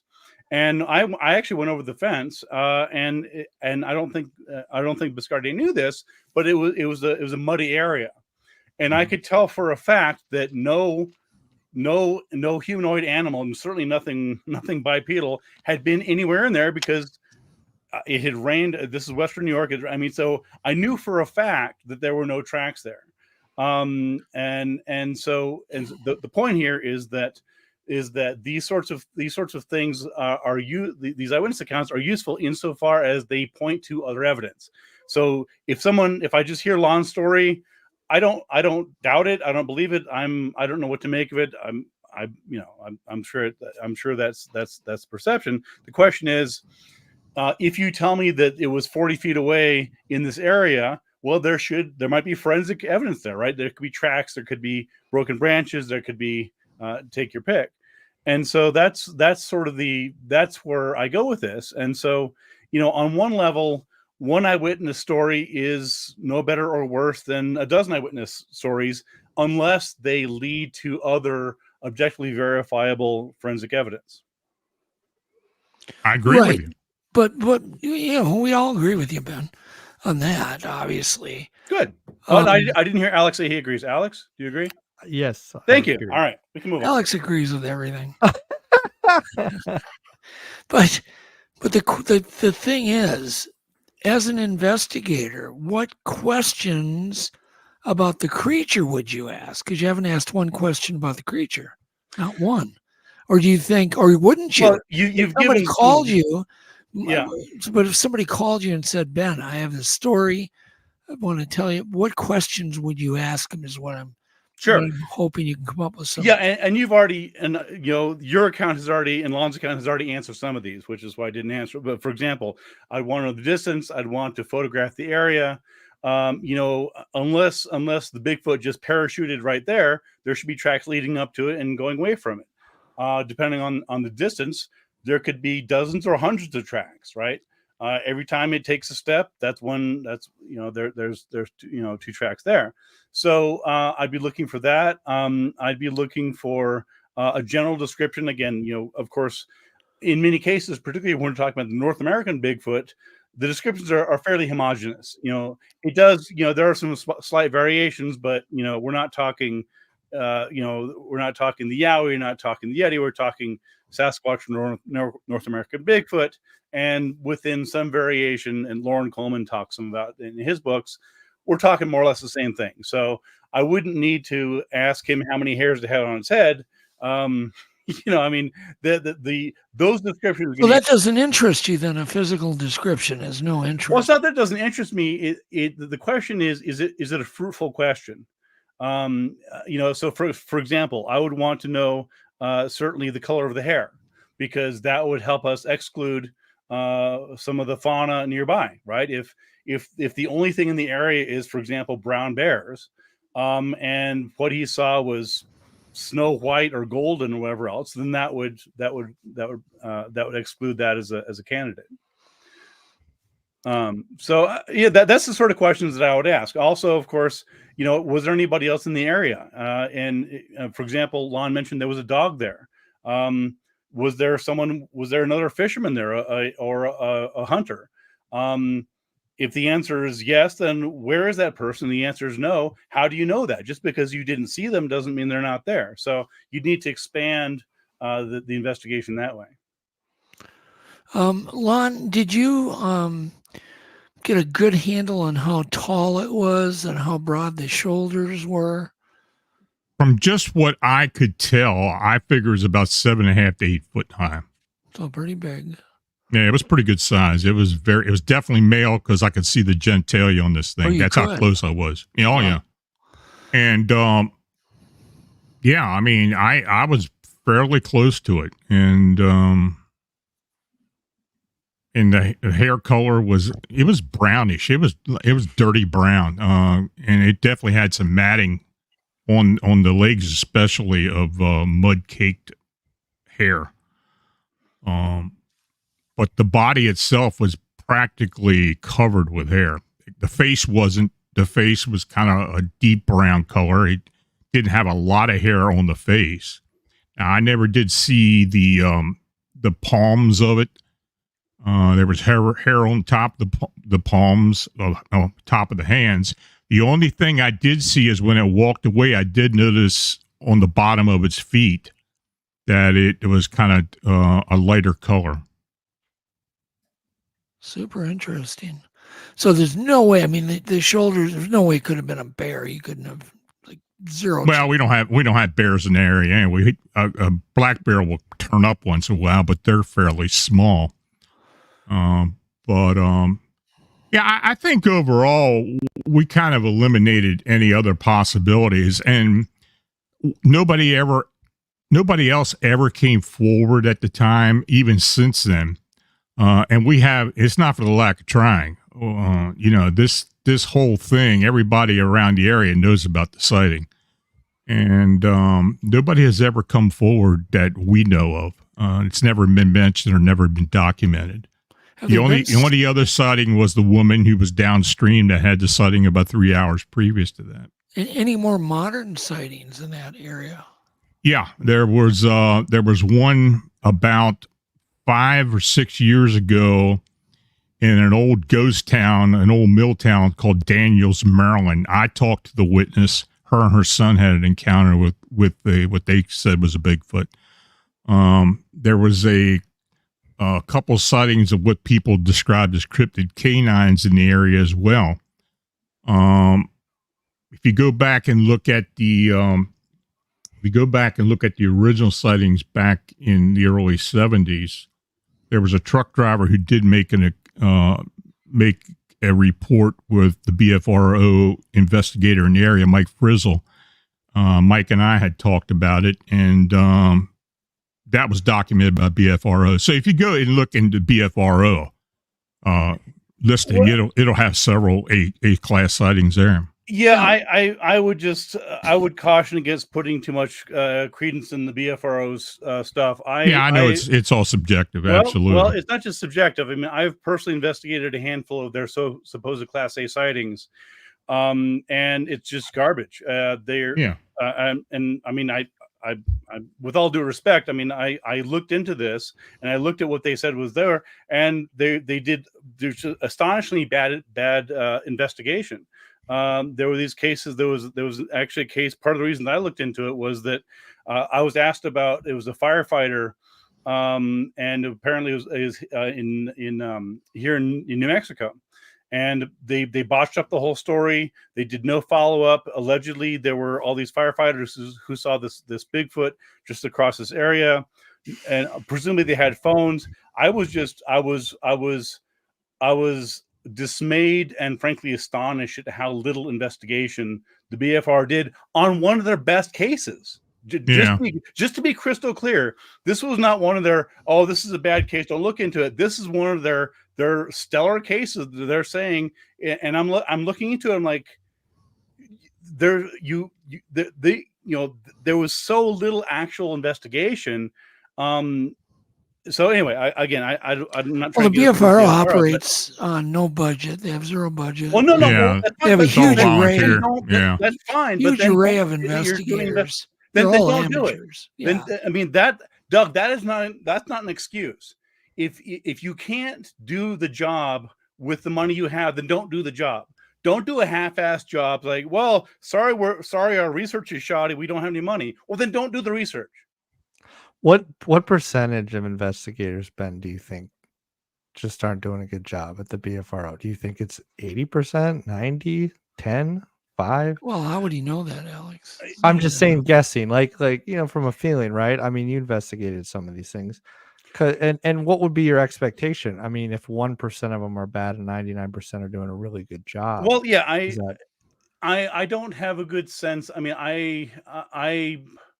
I've met Matt Moneymaker once or twice.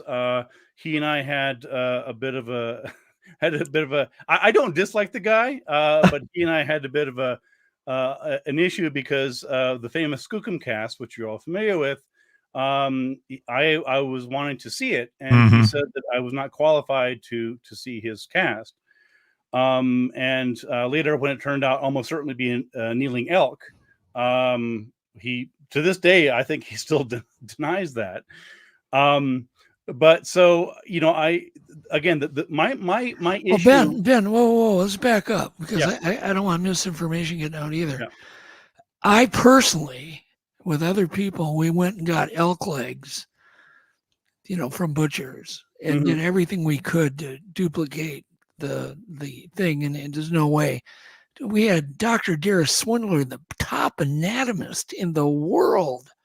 The guy that wrote the human and chimp atlas on anatomy comparisons, studied it and came to the conclusion that it was an Achilles heel. There's no way it could have been an elk knee or tendon. Those are all rumors. Well, not there were elk tracks and Daniel Perez and others. But here's my question, because you were there, Doug. You were there. So here's my question. And correct me if I'm wrong. I don't want to misstate the Skookum cast. So you guys set out some bait, right? You set out some bait. Yep. And then you set up cameras to record whatever animal might take that bait, and yet you didn't record what animal took that bait. Is that right? There were no cameras there. It was just apples in a mud wallow. So you set out bait, but you didn't set out any cameras to record what might take that bait. There were no game trail cameras set out. Nothing. It was it was just a long shot mud wallow. No, I get, but right. But if you're trying to find evidence for Bigfoot and you set out bait for something, why would you not set up cameras to record whatever might take? Because that spot wasn't any better than a million other spots. Then why did you leave the bait there? Because it just cost a few apples in a pheromone chip hanging in the tree. Right, but you didn't end up recording what took. That's what I'm again with all due respect. I mean, that's better than a probably a film clip. I would. well, right, but I wasn't. Pretty hard to fake an entire body cast. No, well, right, but this is the problem, right? Is that you have an ambiguous cast. Right. That apparently to some people is an elk wallow, other people it's not. And am I correct that there were elk tracks all around it? Yes, correct. Okay, so again, I don't know how to belabor this, but but no elk had laid down in the area; they just had passed through. So we Gotten a know for a drink. fact that we're all Probably around gotten a that. drink. It's kind of an arid area, and they probably Yeah. got a drink, out of this mud puddle. Right. Anyway, again, I don't want to belabor it, but Yeah. I've just never understood how if you're trying to Well, I can record evidence of explain that. I something- can explain that. We have Okay. a certain limit in it.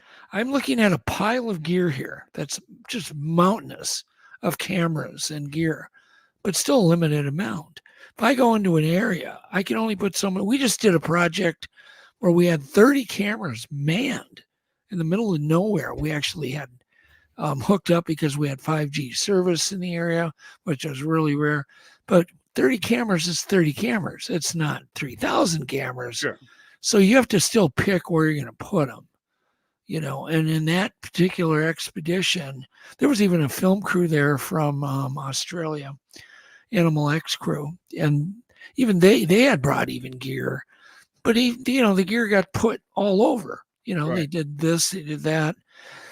There's no unlimited budget on these things. I'm going up to the Arctic here soon, and I've been packing and packing and packing, but I'm limited by the flight.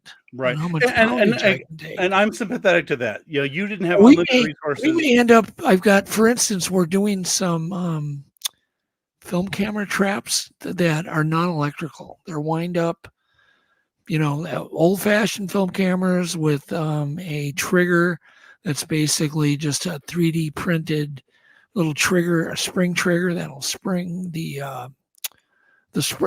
trigger on the camera Mhm. based on a vine. It'll be all natural, but we only have 2 of them. We don't have 50, but we're going to be doing research all over Snellgrove Lake. But we may end up getting one kind of evidence and not another. It's just gonna happen. Well, Doug, let me ask you this: Do you find it? Let me rephrase this. Do you see why, to a skeptic, it would seem odd that in all the places that you put cameras, you didn't capture evidence of Bigfoot, but in one of the places you didn't put cameras, you did find evidence of Bigfoot? Well, if we're dealing with a human-like creature that's extremely smart, they may scope the area for cameras before they even enter an area. Okay. So that's one explanation. No, but I'm just asking. Can you see why to a skeptic? Oh, that sounds absolutely. a And little I sketchy love. to By me? the way, everybody clear. I love debating this stuff because skeptics bring points up that we need to address. You know what I mean? We actually need to address these things if we're going to make any progress in this. But it's a real challenging, area to research because we know nothing. I agree, and I'm sympathetic. I sincerely am. I mean, again, Doug, I want you to know I have never made fun of you. I've always supported you. I think you. Oh, no, absolutely. Yeah. No, yeah, no, and I mean, but anyway, I just let you know. It's like this. I love debates like this, discussions. Oh, like this. absolutely. I think it's useful. So this is. Oh, I think the world of you. We're just talking about Bigfoot evidence. Yeah. So, but on the same token, I just there's sometimes there's 2 ways to look at everything, like politics or anything, and it can be a little bit too hard on skeptics and too hard on researchers. Fair enough. It's too hard on both of them because skeptics get a bad name that they don't deserve, and researchers can get a bad name. What I like to do in a show like this is for everybody to understand that we do have common ground, and there's ways that we can work together to make our research better. I like to be on my toes and be on my A game. And like when Lon told me his story, it's one of the better Bigfoot stories that I've ever heard. He's also very much of an investigative mind. He did make a great effort to go back to this place. I think he went to great effort. And I think even himself trying to FOIA the police reports to see if some other incident happened. Did they find a body? Did other things happen there? I mean, that's I give Lon great. So actually, great Lon, we never heard the end of that story. What did you find with the FOIA requests? It came, all the FOIA requests I had and several other people I talked to who did file the same answer. None of the local police did not have a report. The feds did not have a report. None of the counties. We hit, I think it was 13 jurisdictions that we filed reports with who could or could not have been there. We didn't know who all was there. Right. So we tried to cover our bases the best we could. And every answer to the request came back as no information is available. Yeah. Is it possible to FOIA for just kind of a blanket FOIA for those, like the day before and the day after and the day before, for just any police activity, whether it's a burglary in the area or whatever it would be, that you get everything? That's a great idea. That's every what I would arrest, every damn thing that happened the day of, and at least the day after, if not even the day after that. Well, I already talked to the local police about that. You know, and in fact, the city manager also contacted the police. She went back and looked into the files, and the files had nothing in them about the sighting. I Go ahead. I don't mean to interrupt, but I mean one possible reason for that is that of course, as we all know, Bigfoot sightings aren't a criminal matter. There's no crime that's been committed.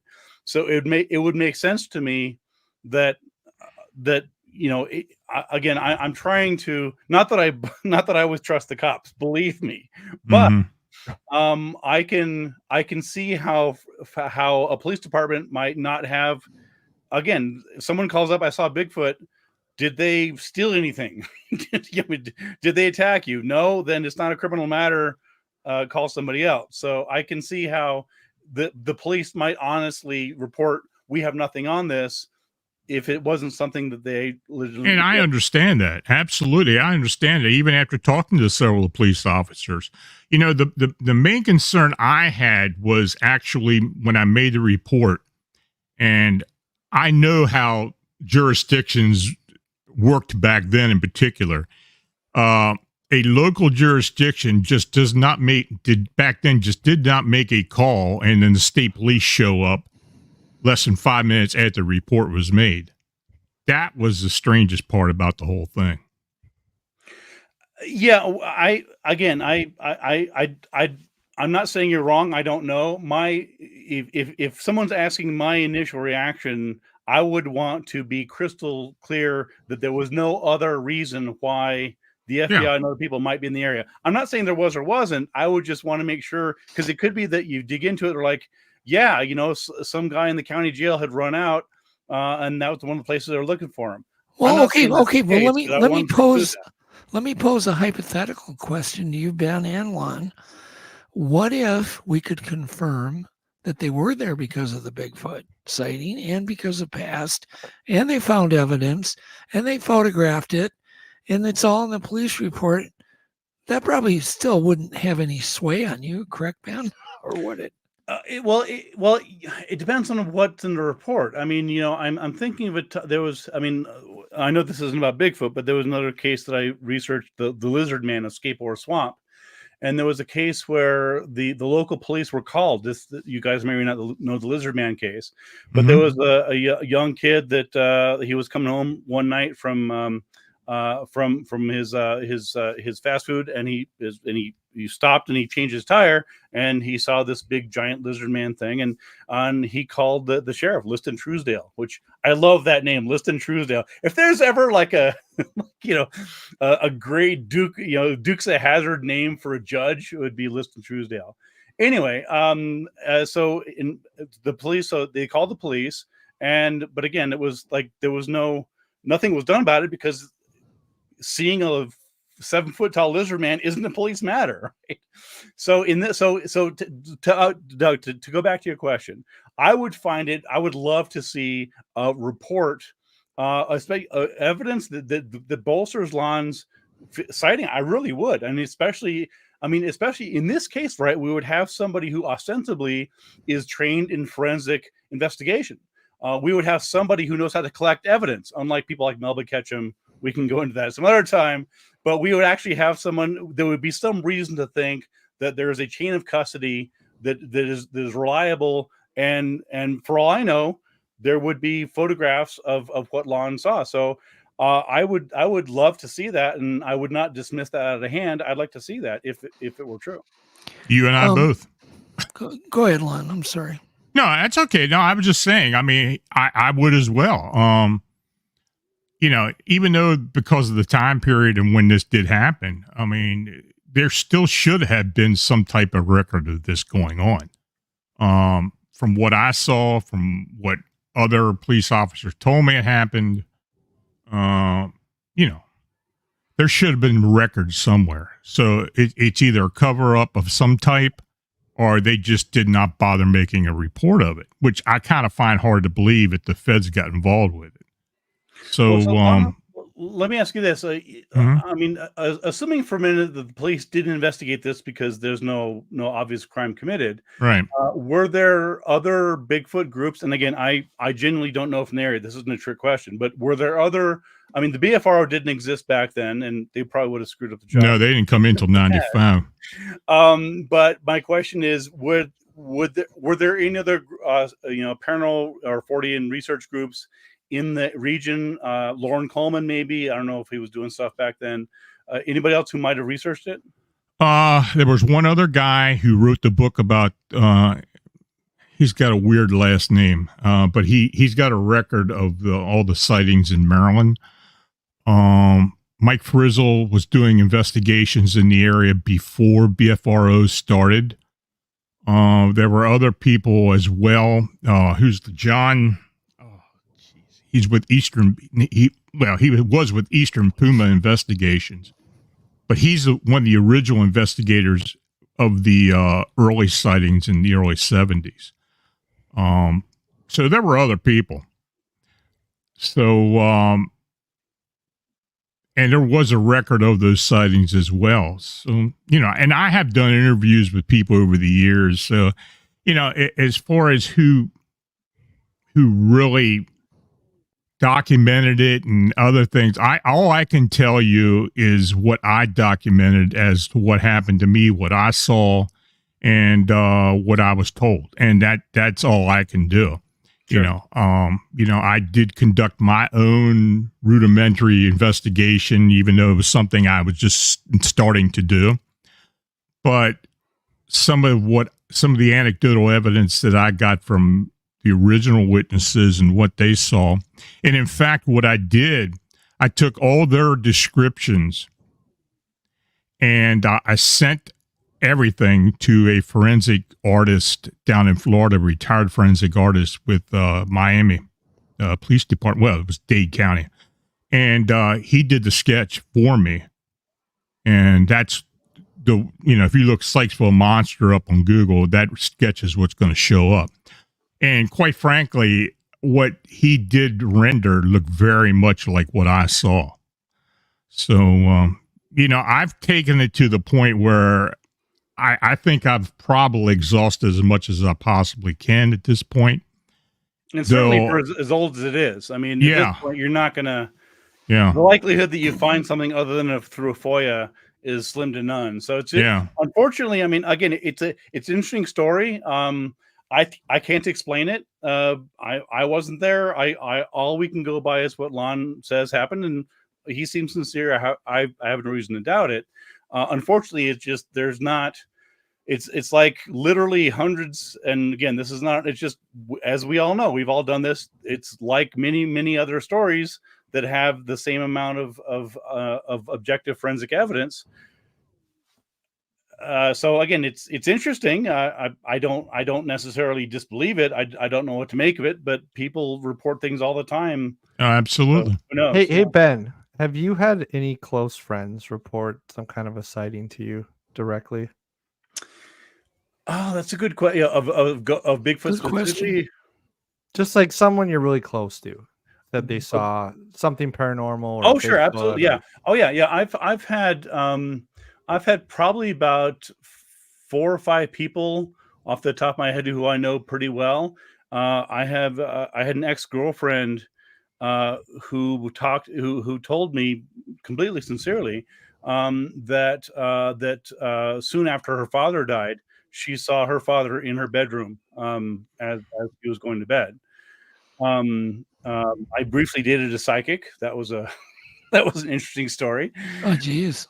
But so yeah, I mean, in those cases, again, my goal is to try and understand the phenomena as best I can, right? And so, when I, like, for example, my ex-girlfriend, she knows that I'm a skeptic. She knows that I'm skeptical of the existence of ghosts. And she, when I asked her about it, she's like, well, do I think that my dead father was actually there? I mean, if I had a camera, would I be able to photograph him? No, but that really wasn't the point. The point was experiential. And I respect that. Again, drawing my background in psychology and so on. So, I think you'll find, and I think Doug knows this, certainly among skeptics, I'm one of the more, I'm not sure how to phrase it,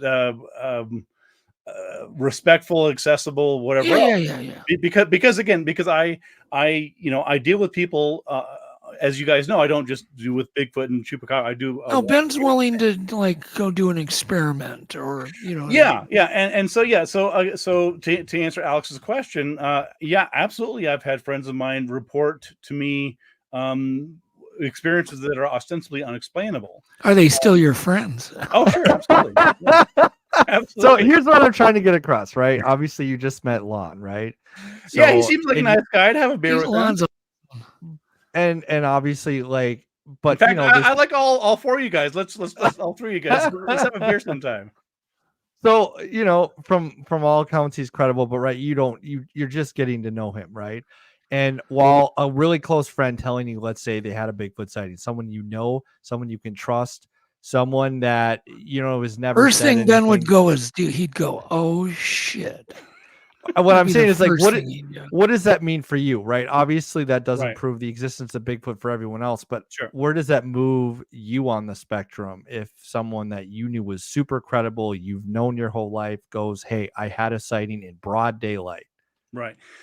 Yeah, I mean, I think that the answer is that, and it goes back to psychology. I mean, I'm well aware of the ways in which everyone, including me, especially me, we misperceive things, we misunderstand things. Doesn't mean that we always do it, and we don't do it consistently, but there's a series of steps between an experience and the reporting of that experience, right? There's at each stage, right? You need to perceive things, right? So, for example, Lon, it could have been there. Lon just didn't perceive it because it was quiet. It was standing still. It was behind him. Any number of reasons, right? So you have to perceive it. You have to recognize that it's something that's worthy of attention, not just something a tree in the background. Then you have to your brain tries to make sense of it, as it does. That's why we see faces in clouds, right? Our brain is always trying to make sense of the world around us. So you have to do that, and then you have to perceive it. And at each stage, there's limitations in what we can perceive, in what we're understanding, and what we're interpreting. And then the other issue is reporting it, right? So it's entirely possible that Lon or another eyewitness will accurately as anybody can, see something, detect it, and describe it. But the issue then is reporting it, right? So then Lon has to, or any other eyewitness has to put an experience into words, right? It has to tell another human being, this is what I saw. And you can do that to some extent, right? You can say, well, the eyes were this big and this was the color. But at each of these stages, you lose details. You lose sometimes important details. And again, this doesn't mean that eyewitnesses are always unreliable. It just means that there's a series of steps between seeing something, interpreting it, and relating it to somebody else, and it being particularly fixed, as Lon mentioned with the sketch artist. There's lots of room for error in all those. And so, Alex, to answer your question, that's where I would sort of see the gaps. I would see, okay, well, I'm entirely certain that you believe you saw it, and you may have, I don't know, but are there other possible explanations for it? And so that's where I would go with it. And if in many cases, of course, someone will come to me and they'll say, I know for a fact that Bigfoot exists because I saw one, and there's nothing I can do with that. Like, okay, I mean, I can't invest. I mean, if you are absolutely certain that Bigfoot exists because you saw it, then there's nothing I can do to offer alternative explanations. What I would say is that there's that certainty that I find dismaying. Not in Lon specifically, but there's a certainty where they are so sure that they could not be wrong. They're so sure. I saw this, and they're just absolutely certain. And to a skeptic, and it's like, as a psychologist, I'm not sure of anything. I couldn't tell you for absolute certain what I saw. I mean, I can generally describe it, but I always make room for error in myself and other people. If that makes sense. Well, some cases are so bizarre and so weird and so otherworldly that they really can't come up with, just rational explanations when there's double witnesses. Two people see the same damn thing, describe the same thing. Does that have more weight with you, Lon, when there's two witnesses, and with you, Ben? Oh, absolutely. I mean, I just look at the Chicago Mothman cases. I mean, when I get more than one witness, that's a bonus. Absolutely. And we have had several of those. Are you up on what's going on around Chicago and all of the people that are coming forward with seeing some kind of flying humanoid type creature, Ben? I do know some about the more recent Chicago Mothman sighting, but I haven't. But yeah, I haven't. It's nothing I've looked into recently, but I did follow the news on it. I think a year or two back. Well, fill us in, Lon, and then tell us, what's the one of the better cases. Oh my God! Well, right now at this point, we're at about 170 sightings that we believe are valid sightings, and of course, like anything else, we're going to get some that we just, have to discount right out of hand. But quite frankly, this whole thing started basically in 2011 with 3 cases in South Chicago of some type of winged humanoid on 3 different occasions that was actually seen. And then the sightings kind of waned off after that. But starting in 2017, several sightings of something similar to what was seen back in 2011 started popping up throughout the city. And those sightings were reported to MUFON. Well, of course, MUFON, even though it's something in the air, it's not necessarily something they want to investigate, and they just kind of took the case and sat on it and didn't bother looking into it. Well, myself and one of my investigators on my team who lives in Chicago became very interested in it because we looked at the original sighting, and as these sightings progressed, and there were some variations being reported to MUFON, we became more interested and started letting people know. And I actually started advertising that we were taking reports if they did not get any satisfaction out of MUFON. So that's how it kind of started. In 2017, we had over 50 reports throughout the city and the suburbs. And we just started taking sighting reports within a 250-mile radius of downtown Chicago. So this has continued on to some degree, more so than others, of these beings.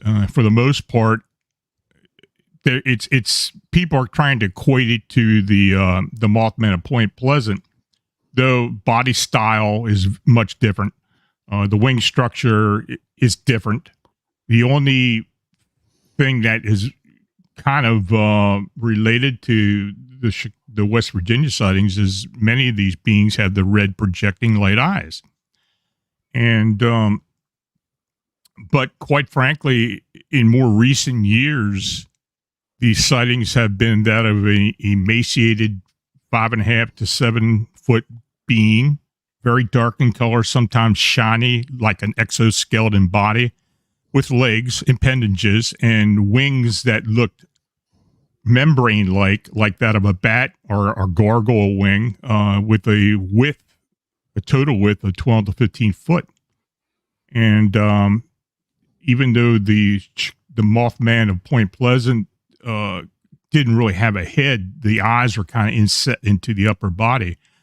These sightings were of a being that had a small head and large red eyes. But we've had other colors reported as well. So you know, the whole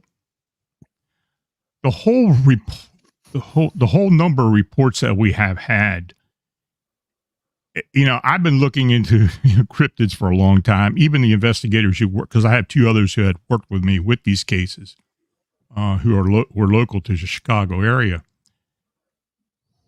These witnesses were very much like they were imprinted with the sighting. They had a foreboding, but they didn't try to embellish on the sighting. In other words, we tried to get them to embellish on it just to see what they would do.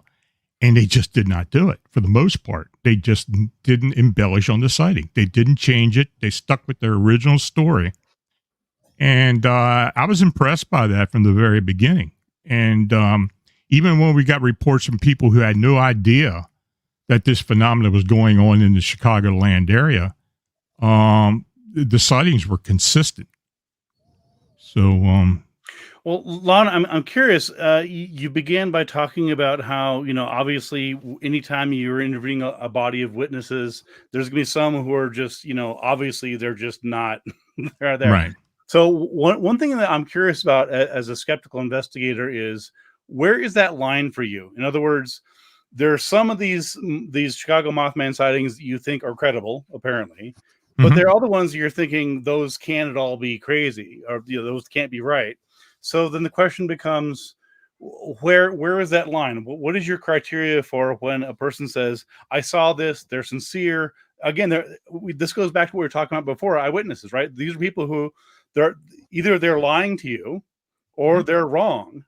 Right. But these are eyewitnesses, right? These are the same eyewitnesses that we've been talking about who are talking about Bigfoot. And you here in these cases, you're saying you do not believe them. So here's my question to you. What distinguishes the cases where you think the eyewitness is wrong and the ones where they're right? Well, when we first put together the task force back in 2017, I had other people working with me. In fact, Rosemary Ellen Golly was part of the team as well. So I'll be getting reports, and others would be getting reports. Tobias Whalen, who's on my team from Singular Fortean Research, we were getting the original cases directly from the witnesses, and then we were bouncing them off each other. And then Rosemary would follow up and talk to the witnesses.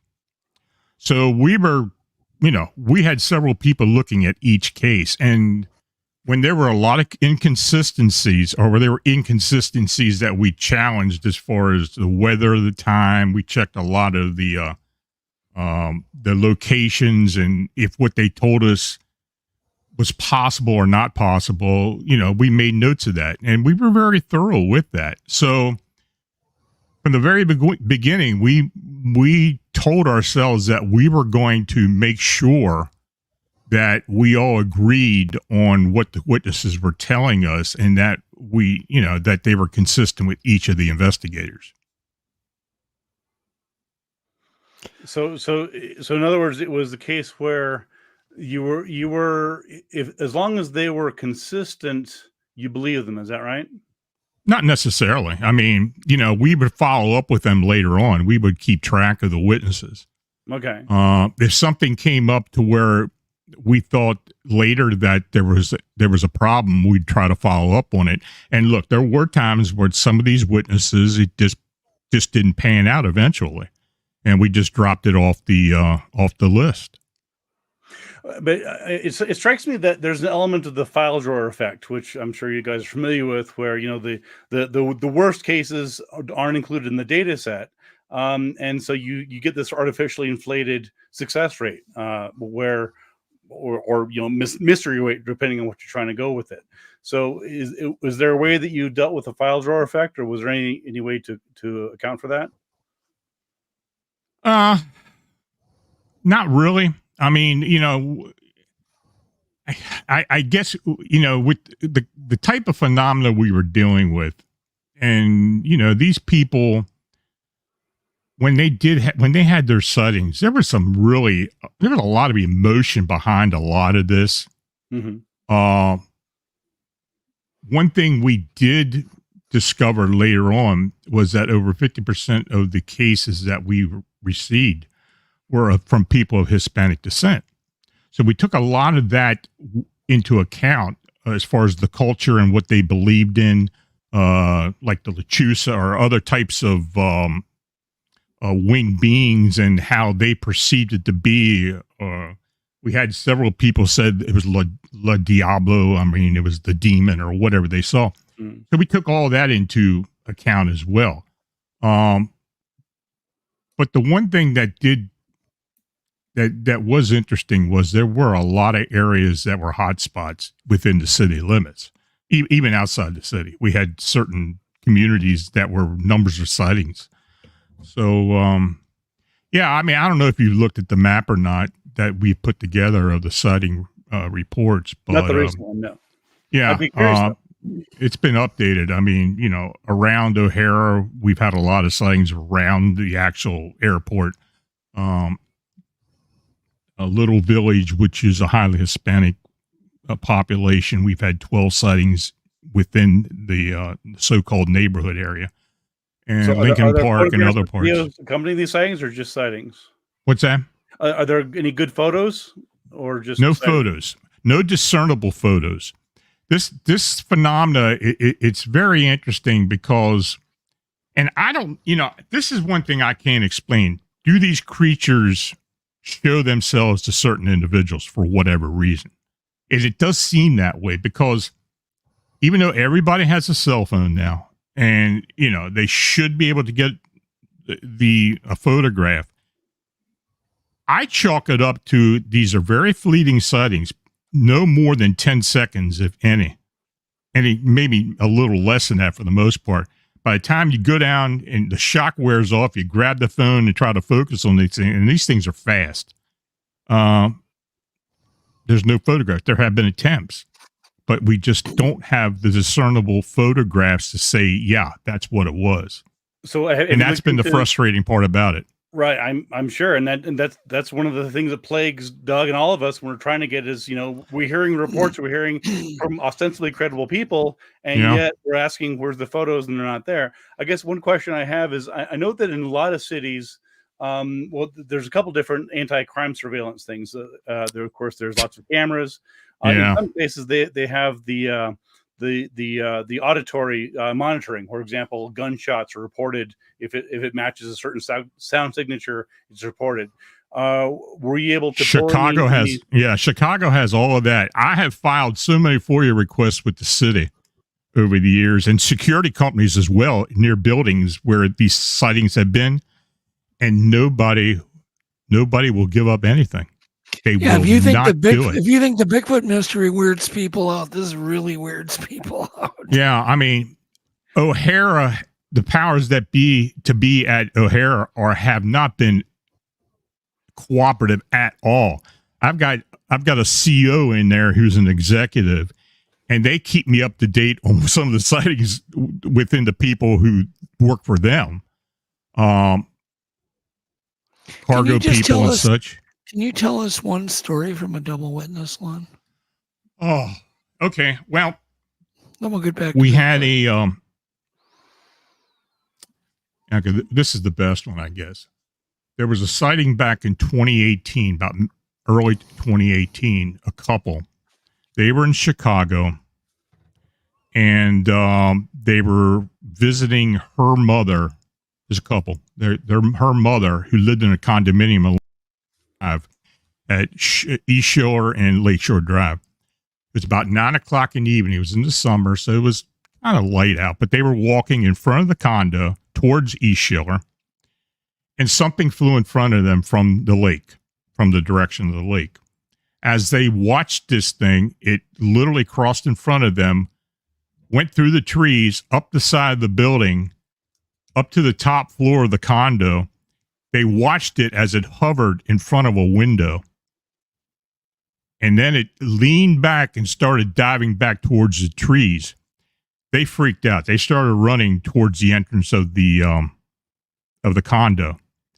They turned the corner to get to the entrance, and this thing literally, and this is what they described as literally descended slowly in front of them and hovered about 3 foot above the sidewalk with its wings stretched out. And their description was of a emaciated, dark-colored being that looked wet. The legs were vibrating to the point where they could feel the vibration. They were within 5 foot of it. The wings were spread out. It had the membrane-type wings, like that of a bat. And Did they hear? Let me interrupt you just for a second. Yeah. You were talking about the wings, what they look like. You were talking about the vibration. Did Yeah. they hear the vibration, like a They humming? felt it. They never told me they heard it. They felt it. Okay. And she fell to the ground. She lost control of her legs, and that's not the only time that's happened. She lost control of her legs and fell to the pavement. The husband saw there was a van parked behind on the street of an individual who was, I don't know if he was making delivery or something, but it was a small cargo van. He saw it. He yelled, "Oh crap, shit," or whatever, and jumped into the van and took off. There was a flash from a camera across the street that he noticed as well. And we tried to find out if we could get a photograph from that, unsuccessfully. We've reached out to as much as we could. But anyway, this creature literally hovered in front of them for about 10 to 15 seconds and then slowly ascended with the wings outstretched, not flapping, slowly ascended. Now, and it also had the red eyes, and definitely had the red light projecting eyes. And this thing ascended, and then it disappeared into the air. Now, it didn't make a sound at all. He picked his wife up. They ran into the building and went up to her mother's apartment. The interesting thing about this was this individual, this couple, they lived in Washington, D.C. The husband was a professional athlete in Washington, D.C. I didn't give his name out or anything because I know people would recognize him. That's not the only celebrity who has had an encounter with these things for whatever reason. I've had several who have come forward. Well, anyway, I tried to get I did a FOIA request with the security company at the condominium. They wouldn't release anything. They just said there was no record of it. I don't know if they got it or not, but they never said there was no record, no sighting or anything. They remained in Chicago. They were supposed to leave the next day. She was too scared to get on a plane after she found out there had been sightings at O'Hare. So they stayed in Chicago for an extra 2 days. But they contacted me the next day after they had the encounter. And I tell you, that was probably the most emotional I have ever heard from any type of witness. It was really unbelievable. I mean, I could just feel the emotion coming over the phone with me. But yeah. Well, Lon, I have a question. You're talking about how, you've been unsuccessful in FOIAs in sounds like in most of the cases, unfortunately. Yeah. And particularly just focusing for a second on the Mothman cases. What do you make of that? What do you attribute that to? Do you think that there is, for lack of a better word, a conspiracy to keep you from getting footage about these things, or do you think that they just don't have anything to give you? I don't know. I wish I did know. I hate using the word conspiracy. I'm not a conspiracy theorist. I don't buy into most conspiracies. We had sightings by police officers who swore to us they did make reports. We filed FOIA requests with the city, got the answers back within 3 days, which is unbelievably quick, that they had no record of it. I filed FOIA requests with the Great Lakes FAA as far as sightings at the airport by pilots, air traffic controllers. I was not the only one who filed FOIAs for those. They came back no information. Is there a conspiracy? I'm not going to say that. I filed FOIA requests with City Hall because one of the witnesses that we had at Ohio Street Beach worked in the mayor's office. And, she told me right at the bat, you can file FOIAs, but you're not going to get any information from them. But I did file the FOIAs, and they came back, no information. Yeah, I mean, I guess again, the two obvious explanations are, one is they have nothing to give you because they're like, if they want to look at the footage, there's nothing there, dude. There's just cars going by. There's nothing. We have nothing to give you. The other answer is that that there is some, because again, if you're asking for FOIAs from a variety of this, it's not just like one particular place, right? You're asking surveillance, you're asking private security and so on. I mean, it would be remarkable to me that that so many different places would have all decided they're not going to give Lon right. footage of that. So we only ever got one FOIA answered. We had a sighting up in what was the name of that town? Woodstock, Illinois. And in fact, this was a sighting that was reported to me, but then Tobias made the he was nearby, so he took the investigation. The guy who had seen this thing made a report to the police officer at Woodstock. We did get a report, the full report from that, and that was true. This guy did make the report, and everything he told us was in the report. So, and that's just a witness statement, but that's as far as we ever got as far as getting an answer from a FOIA request. Lana, another quick question. Are you familiar with the Monkey Man of Delhi in 2001 in India? Absolutely. Yeah, because I'm seeing lots of parallels with there. And also, just parenthetically, if you look at the original chupacabra sightings, these days, of course, the chupacabra is this sort of quadruped and this and that. But if you look at some of the earliest reports in late 95 and early 96, they actually have some parallels to what you're describing. They talk about projecting red eyes, in some cases, this bat-like wings. So that may or may not be useful to you. I did a book called Tracking Chupacabra in case you want to check out a good book on it. But anyway, what was your kind of conclusion? I don't want to give away the book, but what was your kind of conclusion? I'll be right back. Sure. What was your conclusion, Ben, on the chupacabra? Because the only thing I ever found interesting with that whole thing was the goats and the chickens, and they said we had the holes in the neck and the blood drained out. Was there any truth to the blood being drained out? There was not, and that's actually one of the interesting parts about it is that in all the cases that I looked into, and I looked into many of them, and also looked into the reports of them. The reports of the blood draining. Number one, of course, it's creepy, right? Because blood draining, vampires, creepy. I mean, it's that little detail is, of course, sensational and it creeps people out. But the fact is that in the very rare cases where an alleged chupacabra victim, usually a goat or a chicken or sometimes a cow, was actually examined by a medical pathologist, they did in fact find blood. They said, yeah, the blood is here, but what happens is that to the average layperson, it looks like there's no blood in it because they see the two puncture marks, which is characteristic of canid predation, dogs and coyotes and foxes and things like that.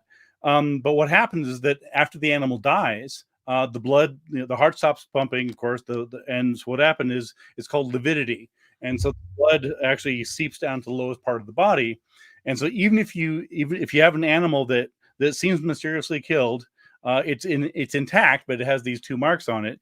If you cut it open, I mean, if you cut you or me open, blood comes out, but that's because we're alive and our heart is pumping. But in these animals, if you cut it open, there will be no blood coming out, and it can seem very strange, but the answer is that the blood has coagulated and seeped to the bottom. So if you actually turned it over and cut it open, you would see the blood. So that particular detail is basically a fallacy. Again, in the cases where people have examined alleged chupacabra victims, there is indeed blood inside them, and then of course that calls into question the whole notion of a vampiric chupacabra anyway. So what would it take, David Mitchell, who has a degree in psychology too, and he's interested in the Bigfoot mystery, and he had a question. He said, what would it take for you, Ben, to buy into the Bigfoot thing? Would one body convince you if it was, analyzed by science? Sure, absolutely. Yeah. Or would it take two bodies? No, I mean, basically, a body is the most obvious and basic. I mean, that body is basically the foundations of taxonomy. I mean, that's why you go to museums. That's how Linnaeus categorized things, right? This is what the world around us looks like, and we know that from index samples, right, and those sorts of things. So certainly a body would be crystal clear. I mean, now at that point, then the question becomes. Here's the thing: is like if somebody actually found a body, and I see no reason why there wouldn't be one, and we can get into a discussion about that. But I mean, there would have to be for breeding population. We're talking North America. There'd have to be between 6,000 and 10,000 of them. Last time I heard, and so where are all of them? Right? None of them, they die of natural causes. They're hit by a car on a freeway during eruptions. In fact, right now, as we're speaking, Puerto Rico is being hit by a hurricane. My question is always, if there are chupacabras in Puerto Rico, as many people believe they are, why are we going to find dead ones? There should be, right? There's no reason why chupacabras, such as Bigfoot and any other animal, wouldn't be subjected to the same animals that would kill any ordinary animal. Yeah. The question is, where are all the bodies? The problem is not that we haven't found. It's not that we would expect to find hundreds of bodies. We've only found 5. We haven't found a single body. But my argument is, if we find one body, science gets a hold of it, and they say, "Yeah, this is great." I kind of feel like they're going to go, "Well, this is just a one-off deformed human that's got some kind of disease." What is that? What's the hairy? Hypertrichinosis, yeah. Hypertrichinosis. And there's nothing to it, blah, blah, everybody go home. I don't worry about that. I don't think so. I mean, look, it would be so. All 4 of us, probably everybody watching, would love to find a Bigfoot. I would love. That'd be so cool. I want to be first in line or second after Doug. Maybe after Lon and Alex can file in behind me. Well, let me shoot. So cool. I mean, so I would sincerely love to find Bigfoot. I wish they were out there. I don't think they are. But I would be delighted to find good evidence. It's just that we need more than just sightings and blob squads. Well, okay, I want to throw something by you. I had this idea. Okay. And I'm sure you've seen this too, like pictures on the internet of handprints on cars and windows. And we've all seen these through the years. Right. Well, one day I thought, because there was a place I was researching up north, and he called me up and he goes, I told him to put something on the ground, a camera.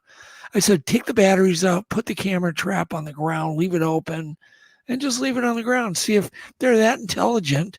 Maybe then they can pick it up and look at it. They'll see it's disconnected. It's whatever. Okay, so he did. The guy calls me up and he goes, it's covered in fingerprints.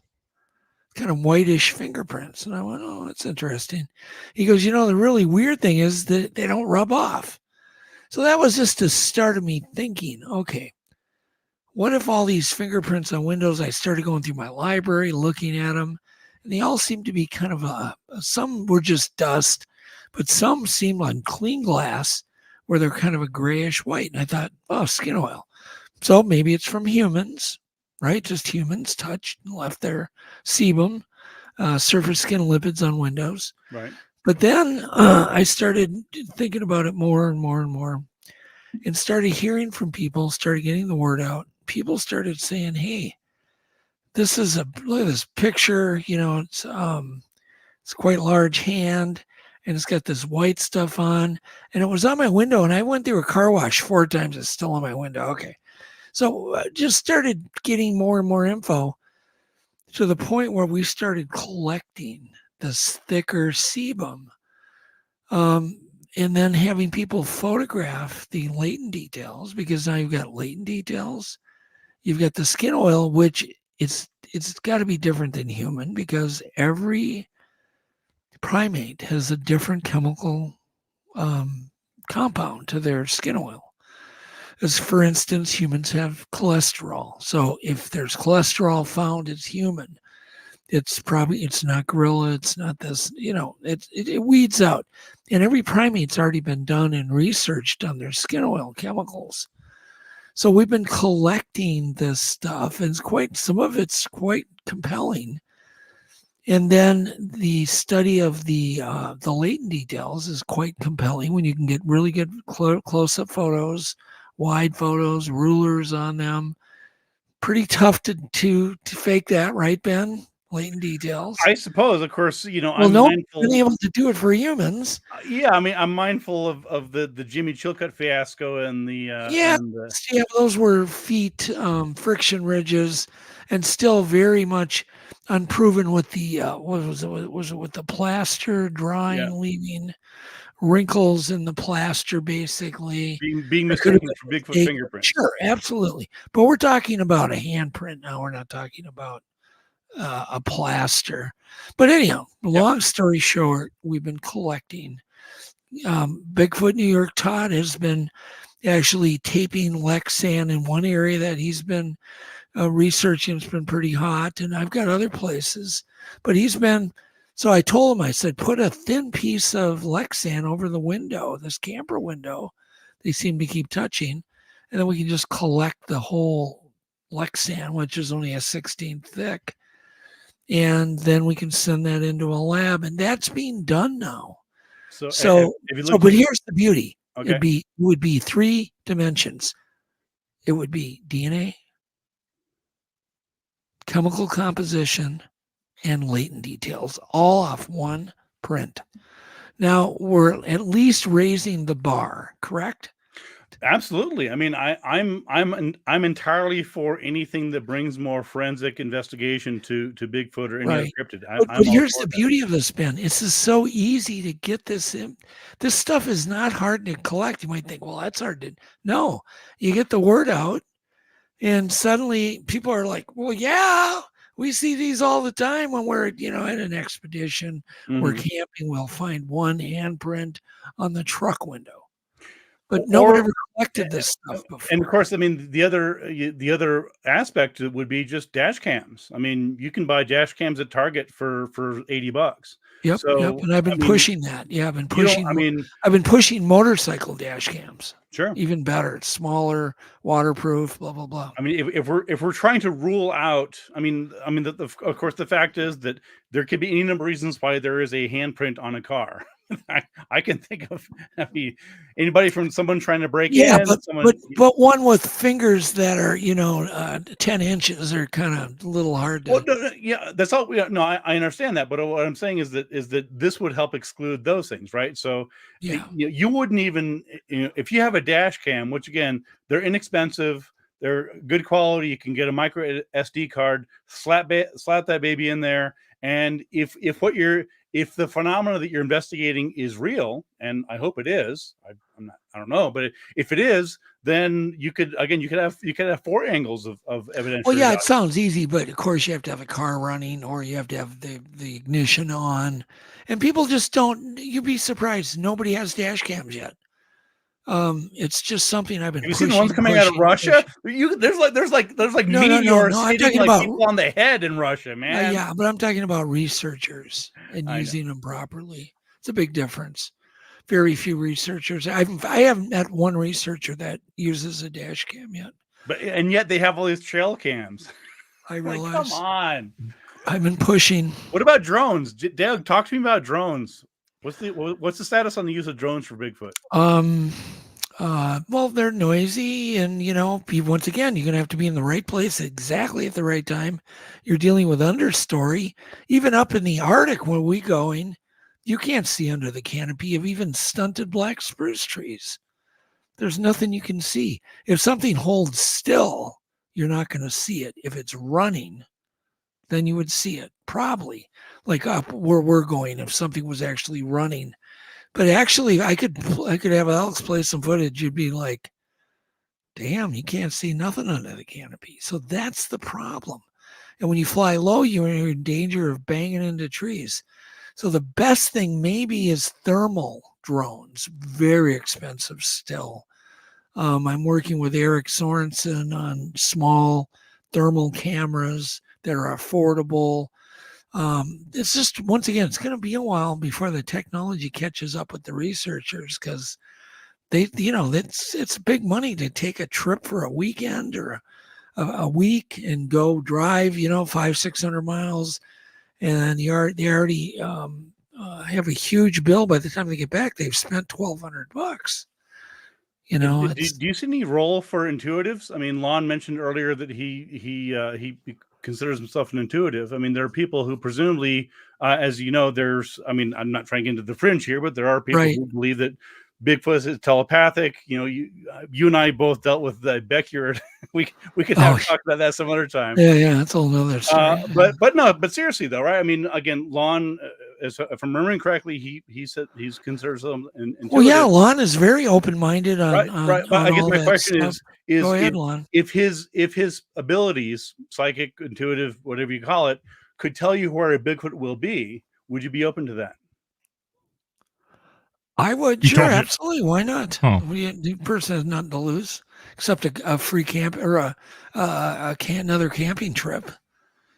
Lon, is that something that you could harness your powers to do? Probably not. They were thinking more remote viewing. I'm a trained remote viewer, so that would be the tool that I would use as opposed to just using intuitiveness. But quite frankly, you get into the protocol of remote viewing and go into the phases, it eventually becomes a psychic or intuitive endeavor. Even though most remote viewers will deny that, it does. And I have used remote viewing, and me and my team have used remote viewing for several cryptid encounters and investigations. So would you be able to tell Doug or Alex where a Bigfoot is or will be?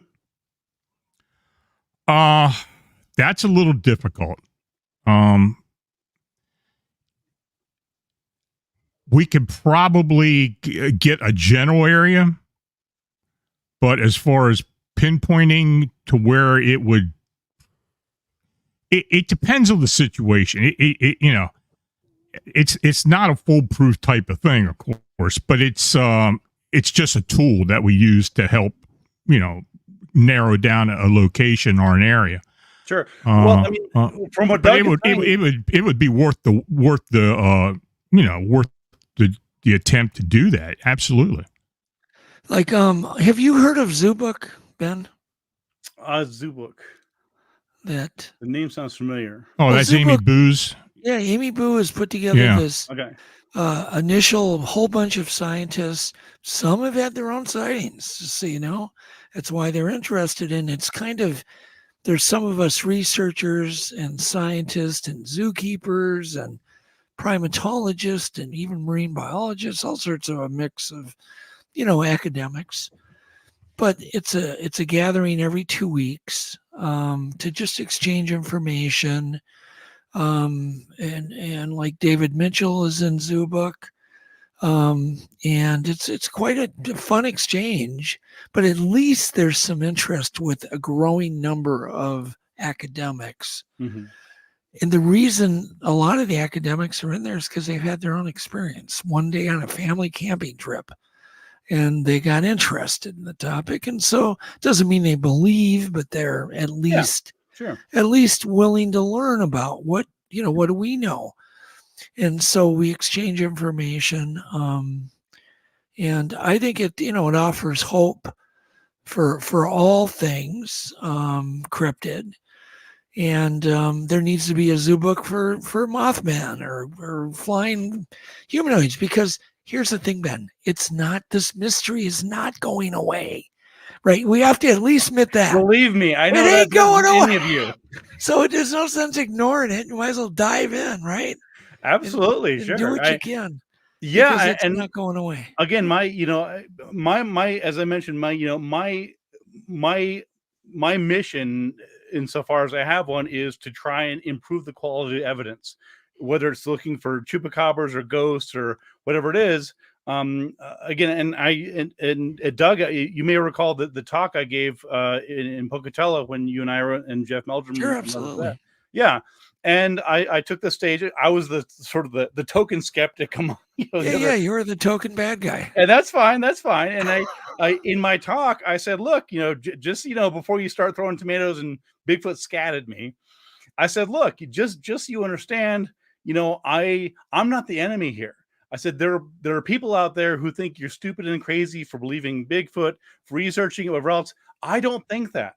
I will listen to you. I will look at your evidence. I will, except for Beckyer, that's a whole other thing. But I will, I will, but I will take you seriously. And so, and in that regard, we're all in the same boat here. I'm willing to move the ball forward on Bigfoot and all these mysteries. I sincerely think they're interesting. Well, there's certain ones that are just not going to go away, and they really do. They're not going to go away, right? They do need to be analyzed, figured out, because absolutely. When Lon is researching the Mothman, the reason I met Lon is because me and Yvette were driving home from Cloquet, and something dropped out. It was a beautiful, clear night. Something just dropped down out of the sky like a spider on a web and stopped suddenly. And we're like, what? We don't know what we're looking at. And it headed right for my car windshield. And as it got closer to the car windshield, we could see this thing. She ducked because she didn't want to die. And I waited another maybe a second or two. And then I finally had to duck because it came right to the windshield. Well, that was a kind of a life-changing moment for me, because I had even refused to do a Mothman episode of Monster Quest because I kept telling them there's no evidence. So then I was kind of humbling because I couldn't say it was a heron or what do you call a sand-heeled crane or some damn thing. Its wings covered the width of the freeway, and we both saw it. And to the point where it affected Yvette so bad, I still can't take her anywhere, especially at night. Wow. Like she's just starting to, eventually we can go somewhere during the day in the, like take a drive through the country in the woods as long as it's daytime. But at night, she ain't going because of that experience. And I talked to Yvette too, as well as Doug. And they reported it to me, and it's a pretty profound encounter. What it was, Ben. I'm not crazy. Right, man. Because there was a witness. I can tell you this. I would have never called Lon and gave him the report had I been alone. Wouldn't have happened. But because Yvette can get on the phone, I can get her on this podcast right now, and she can tell you the same damn story. It's not a great story. It's pretty uneventful. It just dropped out of the sky, went for my windshield. It creeped me out, and I'm not even in the room with you. Yeah, and I'll tell you, ever since then, my neck's been on a swivel when I go out at night, just walking, because in all honesty, I'm afraid because of that night, because I think, well, what if I wouldn't have been in my car? What if we would have been walking along the road? We could have been just missing 411, right there. Or nothing would have happened. I don't know, because it's so bizarre, Ben. Right. And so all I'm trying to get across to you is I'm skeptical of my own thing, but on the same token, it makes me a very new sympathetic person towards really weird crap like that, because it's weird, right, Lon? I mean, and then Lon, go ahead. Something happened to you too. I had an encounter in 1988 with something very similar to what people are seeing in Chicago, here in Pennsylvania. Your story's quick, but tell it. Well, I was living in Baltimore at the time. I lived down there. I was born and raised around Gettysburg or Hanover, Pennsylvania. And when I got out of high school, I moved down to Baltimore. I ran into a friend of mine who was a Boy Scout leader from this area, this York Adams County area. And we hadn't seen each other in 12 years. So he knew about me looking into paranormal because this guy and I, when we were kids, used to spend time on the Gettysburg battlefield. Back then, you could spend the nights on the battlefield. Well, anyway, so we saw a lot of stuff together. So we were sitting there having lunch, and he was telling me, you still into the paranormal stuff? I said, yeah. He said, another scout leader and I are going to be investigating or going up to the old Camp Conawago camp, Boy Scout camp, because this summer, several of the troops who had been out in the woods camping have been run out of there because they hear these horrific screaming sounds in the woods and they can't figure out what it is, and it's scaring them. And it happened almost a half a dozen times. So this is October.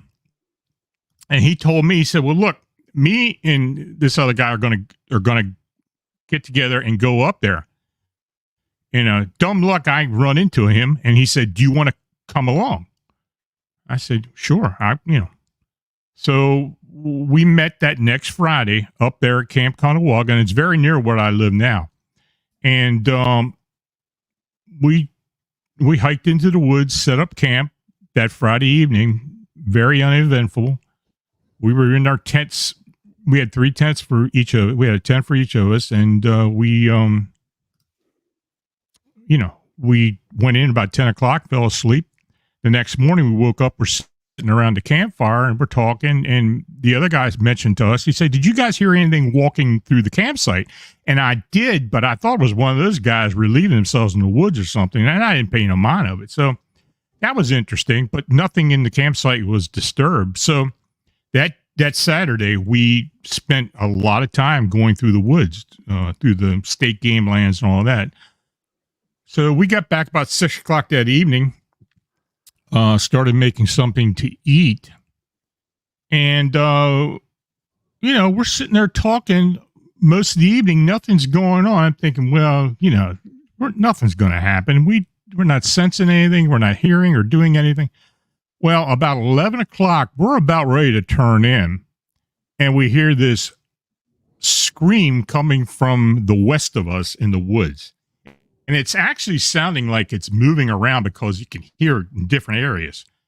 But it's a pretty loud scream. It's hard to tell what it was. Wildlife makes all kinds of different screaming sounds. So we decided, well, we're going to stay up as long as we can. Maybe something's going to happen. Well, anyway, we were sitting around a campfire, and I guess about 1 o'clock or so, I got up to stretch my legs. And I walked out onto the trail. Now, the trail is right between us, our campsite, and the Conawaga Creek. And it was a pretty bright night. I mean, we could see through the woods that night because the moon, it wasn't full, but it was pretty bright. So I'm standing out there on the trail. I'm thinking, maybe we should just walk up and down up the trail since it's dark. Maybe something will come out. So I go back and tell them, I said, look, let's grab our flashlights and walk up the trail. So we did. We walked back to back to back. We're walking on the trail, just going west, and we weren't out but a couple minutes, and we all saw it at the same time. Standing in the creek, in the middle of the creek, and this creek is pretty low this time of year, were these red lights. It was something, 2 red lights projecting red light.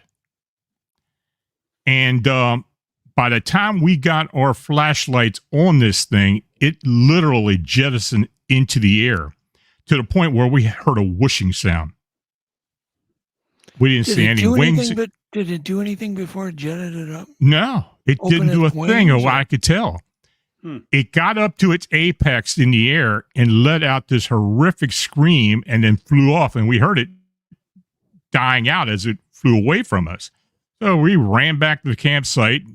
My buddy, he's freaking because he's not saying a word.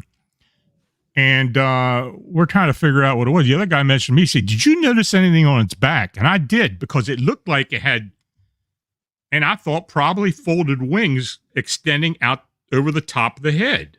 but they weren't unfurled. Oh. So whatever it was had some size to it. So they decided that they weren't going to stay at the campsite that night. They walked up the administration building and spent the night there. I stayed in the campsite, but nothing happened that night.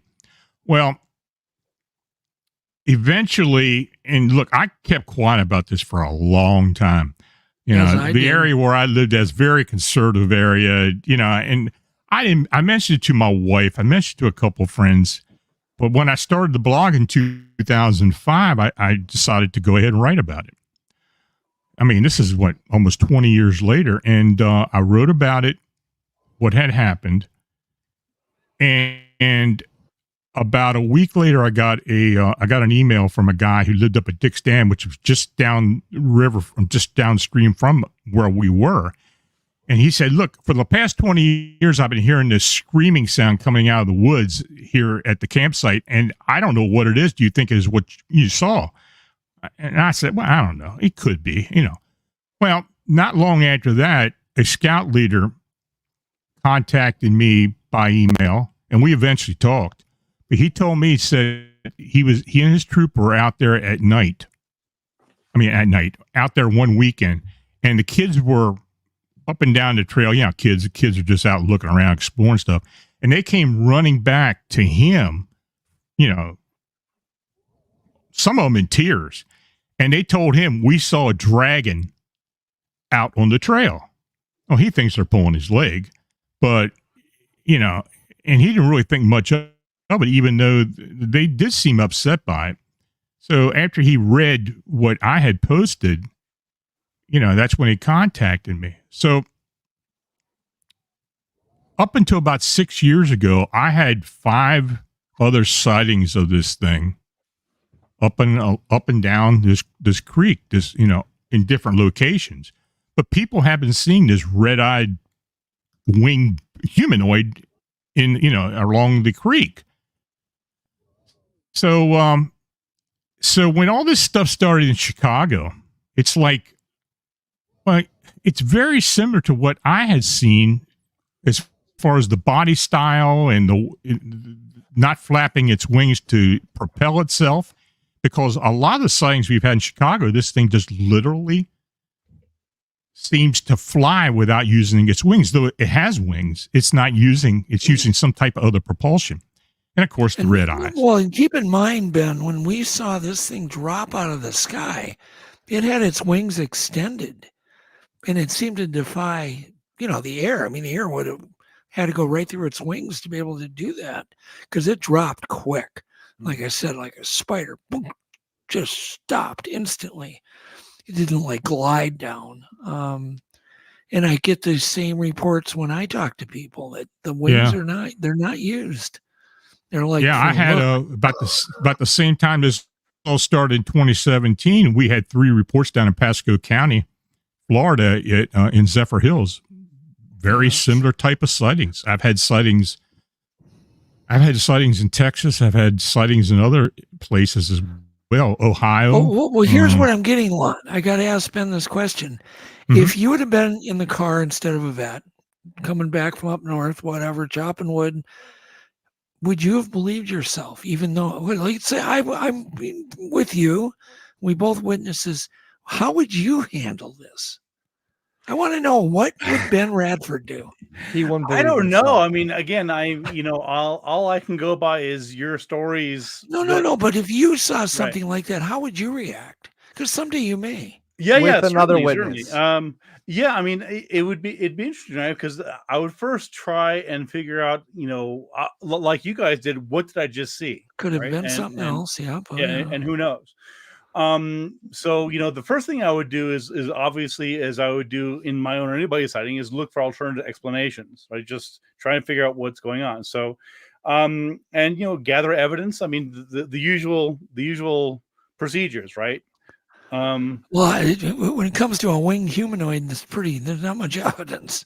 Well, it depends on, I wished I would have had a dash cam that night. I'm sure. Oh my God. Well, again, it's sort of like, again, I can't explain it. I don't know. I can only go by. No, but what would you do as a human? Let's get to the human side of Ben Radford. Yeah, well, Come I on mean, now. I would probably Open up, be Ben. shocked as you did. Would as you you were. would you tell anybody?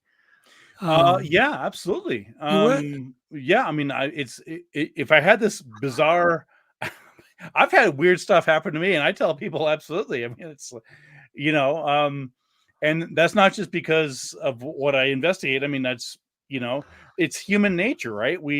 We have something weird. We tell a story. We're storytelling. Humans. Yeah, exactly. So yeah, I would tell other people. I would try and recreate it. I'd try to investigate to as best I could. But would you doubt yourself, or would you think you hallucinated it? Would you think, oh shit, I've been wrong all these years? Or would you think, no, I've been right all these years because I've been investigating this stuff? How would you feel? Myself? Come on. No, Dig no. deep. I mean, I'm trying to answer your question. I mean, it's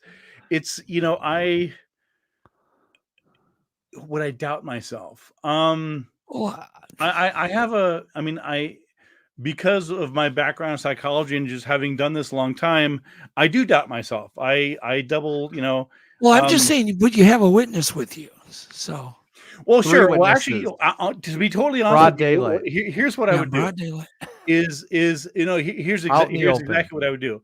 I would ask them to record what they experience without my interpretation. Basically, Okay. to the extent that I could, I would say, we just saw this weird thing. We're both freaking out.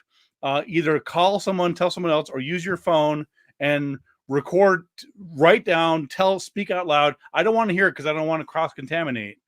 And then again, it's just part of my investigator kicking in. And I would try to do the same thing so that, because I'm well aware, and when we all are, especially Lon had researched this, of how you can cross-contaminate. You have two people.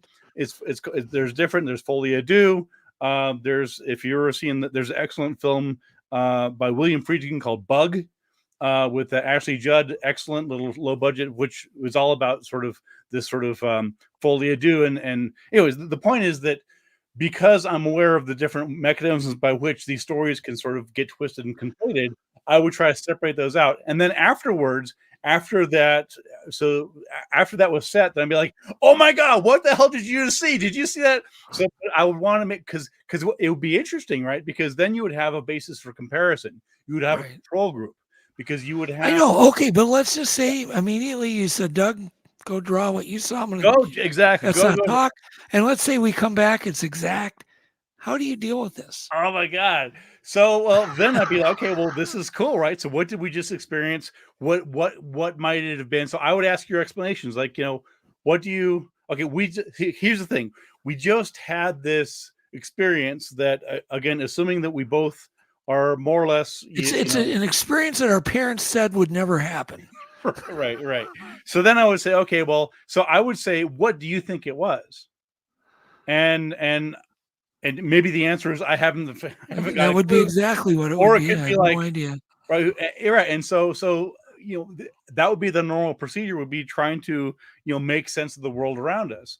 And I mean, I've had weird things happen to me. Good. Not on that level. Now confess them right here on my show. Confess now, Ben. I saw a UFO one time over Albuquerque, where I live. Okay. It was in 1991 or so. And I was it was early in the morning. I was commuting. It was morning classes, and I was on the freeway. I was waiting to take a left-hand turn onto Unser, which goes east-west. And as I was sitting there, and this is about maybe 7:15, 7:30 in the morning, I looked over to my left, and I saw a huge glowing disc over the city of Albuquerque.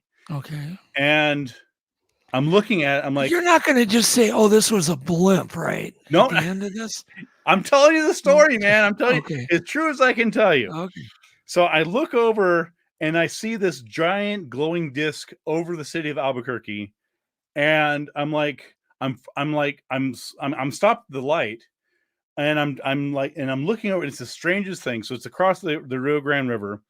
And my immediate thought is there must be hundreds of thousands or tens of thousands of people who are seeing this. Like, I'm going to hear about this on the news tonight. This is I'm seeing something that is going to be mind blowing, and I'm just trying to figure out how big is this thing, and how many other people are seeing this, and whatever else.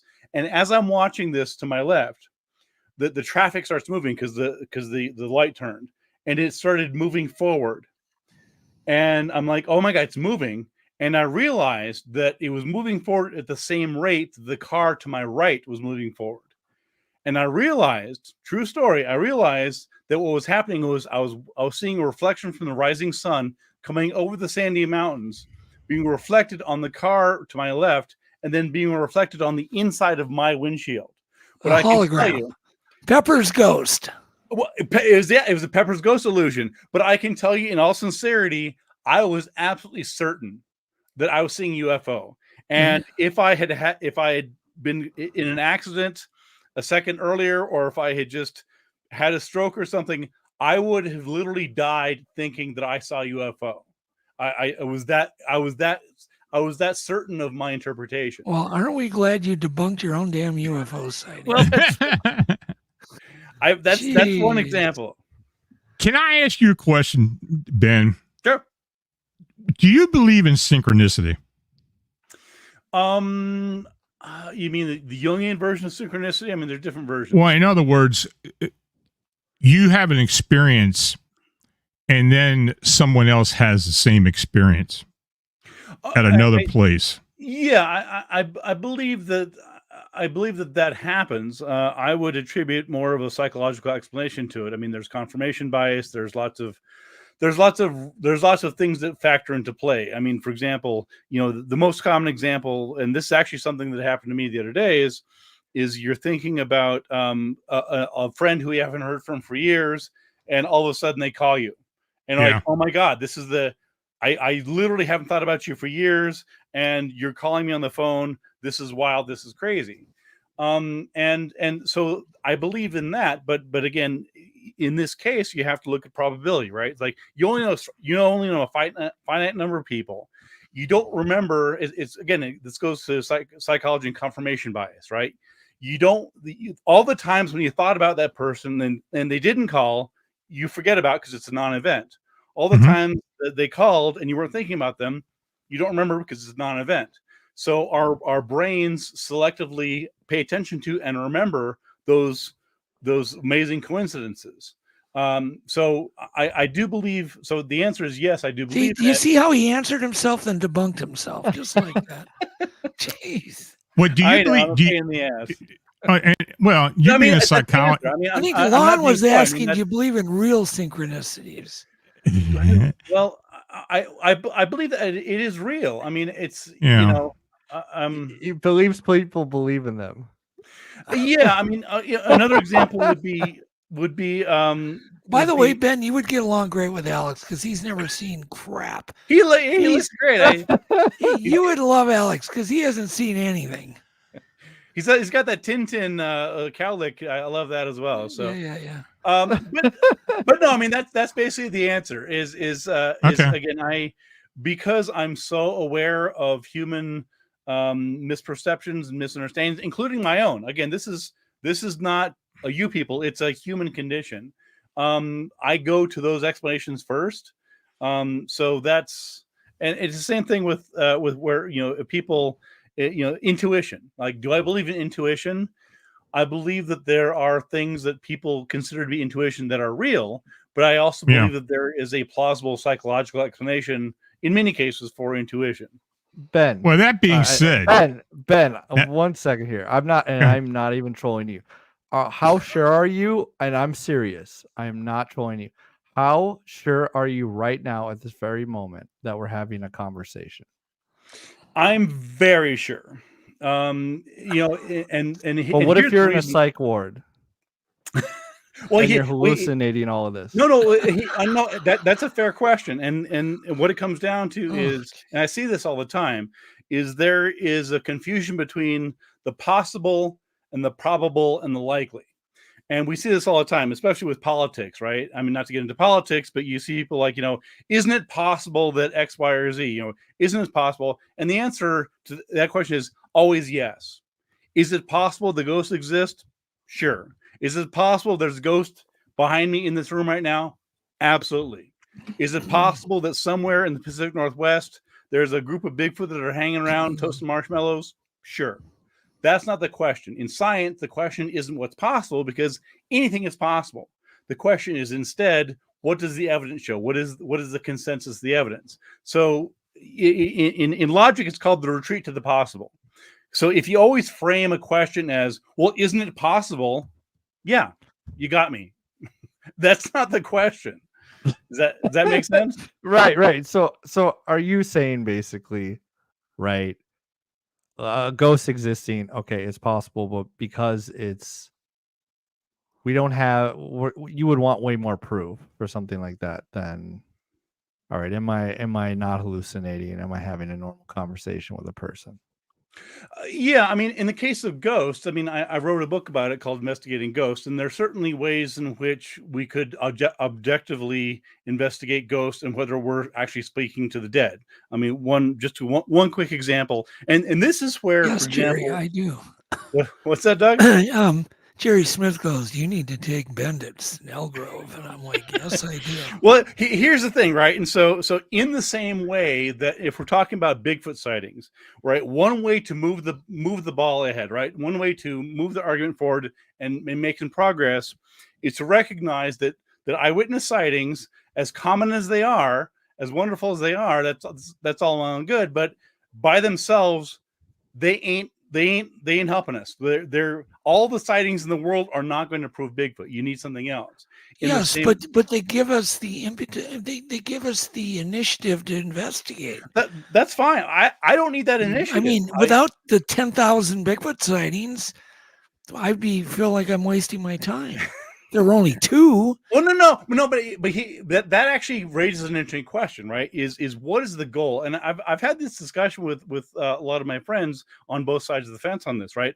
What is the goal of these things? Is the goal to prove the existence of Bigfoot or ghosts or what have you, or is the goal to have fun, hang out with your friends, talk about these things? No, well, I think most people want to know, what in the hell are they? Period. Okay, that's what I want to know. What are they? Well, I think a lot of people do, but the problem here is that then the question becomes, why is the general bar of evidence so low? Why aren't more people doing good quality research? If they, I don't do good quality research. They're doing garbage research, man. I mean, I do garbage. I call it diarrhea research. Well, right. Well, and that's the problem, right? Is that we have people, they're sincere people. You and I both know them, who are actually making a sincere effort. I think Jeff Meldrum, I like Jeff as a person. I sincerely do. I have issues with some of his work, but I think he's sincere. I think he's trying to make an effort. And then you have many other people whose names I'm not going to grace. Don't say any names. Well, right. That's what I'm saying. But no names, Ben. I'm not naming anybody. What I'm saying here is that for every Jeff Meldrum, there are 24 other half-baked, half-assed, mystery-mongering, sensation-seeking people who are just contaminating the Bigfoot field. It's the same thing with ghosts. It's the same with the paranormal in general. And Lon knows there's a few I'd like to eliminate. Yes. So right. So again. So my question is if we're serious, if we collectively are serious about trying to understand Bigfoot, trying to understand, is it real, ghost, whatever else, then why aren't we making more of an effort to weed out wheat from the chaff? Why aren't we making an effort to identify the hoaxers, the serial hoaxers especially, and say, well, we're not going to put up with this anymore. You're just creating chaos. Well, I know I'm not hoaxing because I've never presented. I'm not saying you're hoaxing. I haven't presented anything. I'm referring to people who are not naming. No, but if someday I do, I would hope I'm believed, because it's been a long 35 years, right? And there's some disagreements about Paul Freeman, and we can go into the Sonoma video. I mean, there's all sorts of sketchy stuff here. But that's where I come in is if we're serious about trying to solve the mystery, then let's just get serious about solving the damn mystery and move forward. And this is where I like and respect the efforts that people are making. And it frustrates me when I see these TV shows, again, not going to name any names, are just this sort of this half-assed rationalize, oh my God, what was that? What was that in the dark? And you're not Right. finding anything. And come on. Well, you and I agree on that. I mean, I totally agree on that. There's one thing I do want to ask you though, and this is a little bit off, but you're a psychologist. I'm not a psychologist. I have a degree in psychology and have 2 masters in education and public health. Close enough. Close enough. I'll take it. What are your thoughts on mind manifestation of phenomena? In other words, thought forms, tulpas, and that genre. Because that's interesting. Yeah, I think we're starting to see more and more of that, not only in poltergeist or that type of activity, but also in cryptids. You're talking like the Do Slender you think Man? it's entirely possible? Are you talking like Lon, like the Slender, like people can kind of manifest this stuff? Exactly. Okay.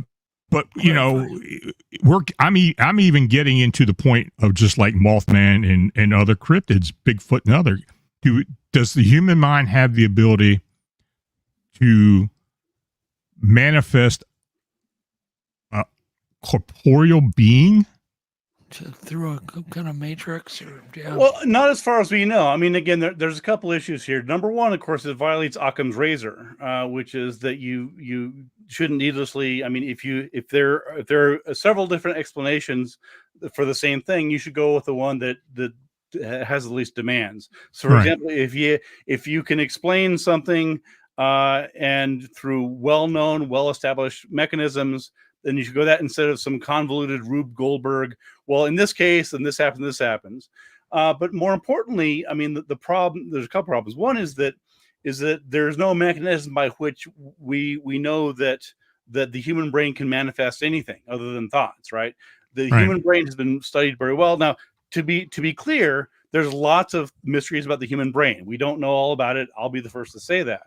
Right. That being said, we do know a lot about it, right? We know, for example, that in all the tests of, for example, where you have people who are trying to demonstrate psi or psychic abilities, right? You have people in the 1970s and 80s. You had Uri Geller, the Israeli magician who was bending spoons on Johnny Carson and elsewhere, except when he couldn't do it under controlled conditions, right? Right. You have people who are trying to, for example, do experiments trying to manipulate random number generators, and there's the Ryan research and all that. So so the issue is not that psychic powers and phenomena hasn't been tested. It has been tested.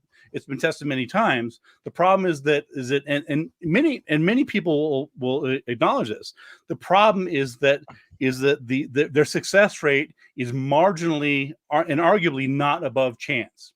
So the question isn't, can people do it? The question, yes. So even some of the most strongest proponents will admit, yes, okay, it's not a strong effect. Psychics aren't always right, but then it's like, okay, well, hold on here, right?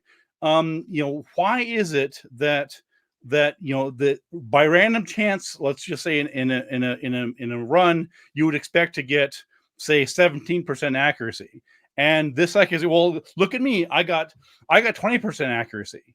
Okay, let's just say that's true. For the sake of argument, let's just say that you're right and you have psychic abilities and you can do 3% better than random chance. What use is that? How is that? How does that, I agree. That going to help you pick stocks? Are you going to find missing persons? Are you going to locate? I mean, what use is it? And that's one of the problems that you have with this. And the same issue applies to manifestations such as tulpas and things like that. I mean, there's simply no evidence. For example, Doug mentioned Slender Man, which is essentially a folkloric issue. There's no evidence that thoughts can manifest. Certainly entities.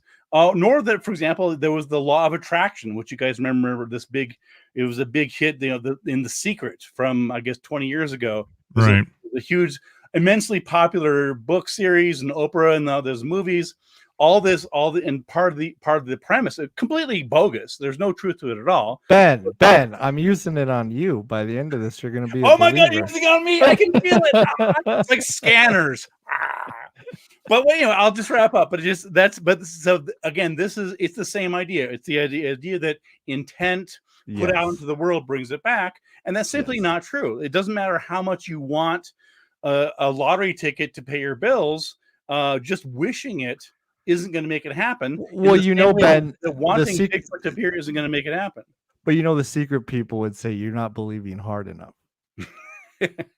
Well, the issue isn't me believing it. Even they're not doing it, right? It's like this is the problem, right? It's like if the secret people could really do what they're claiming to do, why are they wasting their time shilling their seminars and their books, right? I mean, come on. Yeah, but what if you're not manifesting people that are doing it? Well, but look, here's the thing: is that you can. This is provable. Look, like this is. Well, okay, but what do you think about like the Matrix stuff that Elon Musk mentions? This is a perfect experiment, right? This is entirely amenable to a double-blind test, right? You have a set of people, get 800 people, and half of them believe in the secret and the law of attraction, and they do whatever in meditation and trying to attract the wealth to them. The other half don't, and let's see which ones are wealthier. All the conditions being equal 6 months later. I guarantee you I know what the answer is. All right. Okay. Just so you know, okay, I wrote a big number down on a piece of paper. Everybody in chat, guess the number or not guess. Use your psychic abilities. And I know the number. It's 732. It's a single-digit number. Oh, damn it. Someone's blocking my psychic ability. Lon, No, I'm serious. are you blocking my psychic abilities? I don't wrote think a so. number down. Everybody in chat can guess that single-digit number I wrote. I'm just curious. See, Lon is chill because he already knows the number. How does he know? Everybody can guess. So it'd be fun. Lon, skip the number. Tell him where Bigfoot's going to be next week. Save us all the hassle. Come on, man. So well, if I could, I would. Okay. Okay. So if you remember that hypothetical thing me and you experienced, it's all hypothetical.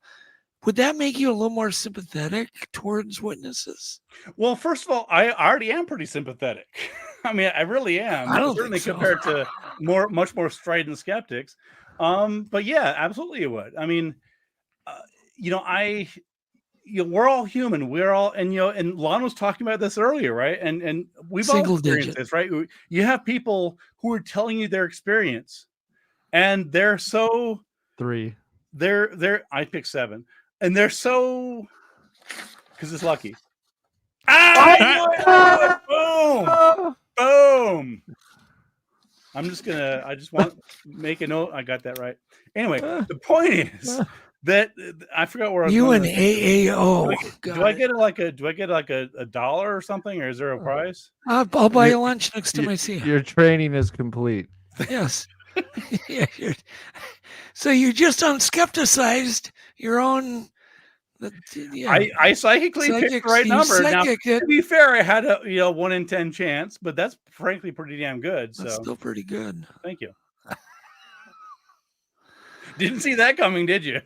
Somebody said I'm ready to go to play the quarter slots. Oh, Robert, yeah, you're right. I am. So, okay. But would you be more sympathetic? I'm serious. Would that change you in any way? I am pretty sympathetic, and yes, it would make me more sympathetic. It changed me.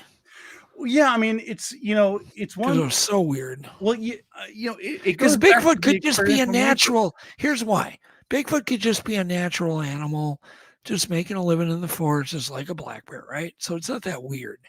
Yeah.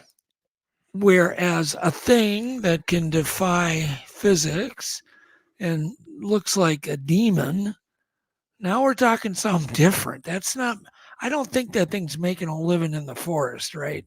I don't think it's eating apples. I think that thing came from somewhere else. Or another it didn't come from our Earth plane. Yeah, something just not normal. And so that's where it really changed me. It was a change, and I changed immediately. Well, and we've all seen that. I mean, can never be the same. All of us. I mean, again,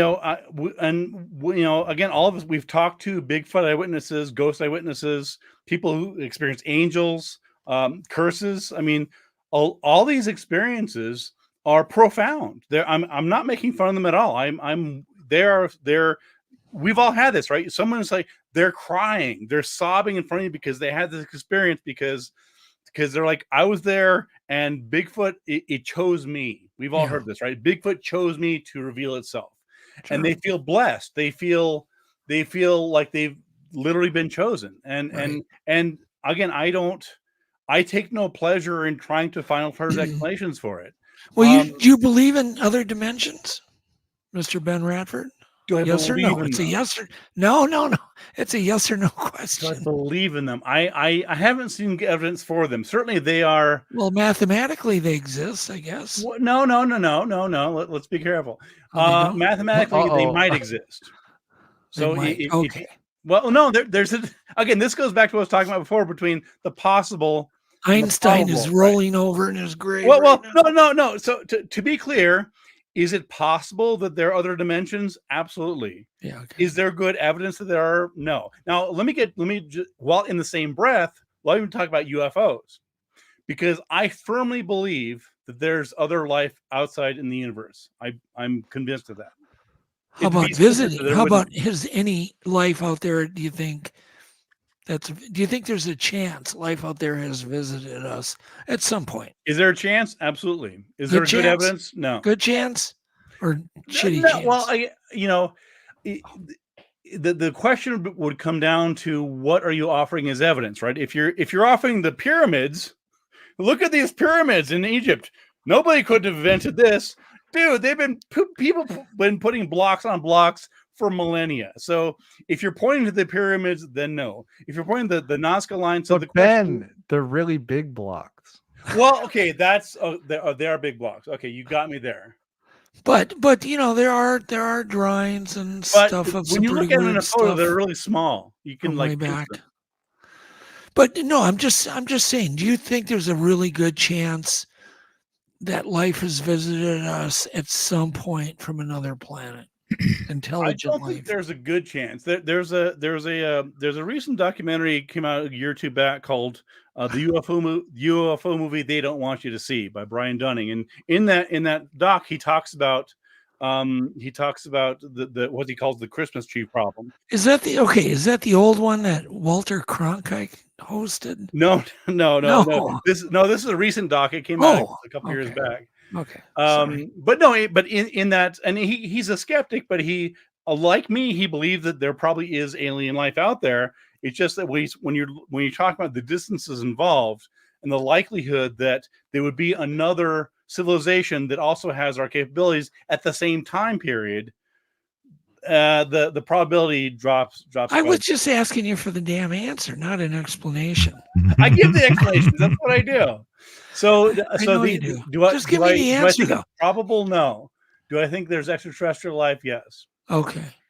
So what would you put it in odds? 10%? Oh, you'd have to ask an astronomer. I would say that they visited us. You mean currently or just at any time? At any point. At any point. I haven't seen any good evidence for it.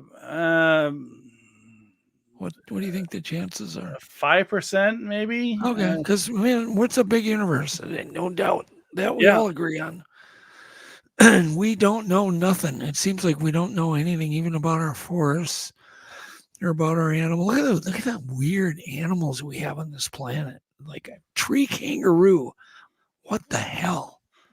The squid, the cuttlefish. I mean, it's as alien as it gets. It's amazing, right? And this is actually one of the things I tell people, like, whether you believe in Bigfoot or not, I say, look, keep in mind there are real, actual animals that are so cool. You don't need to reach for Mothman or Lizardman or Bigfoot or Chupacabras.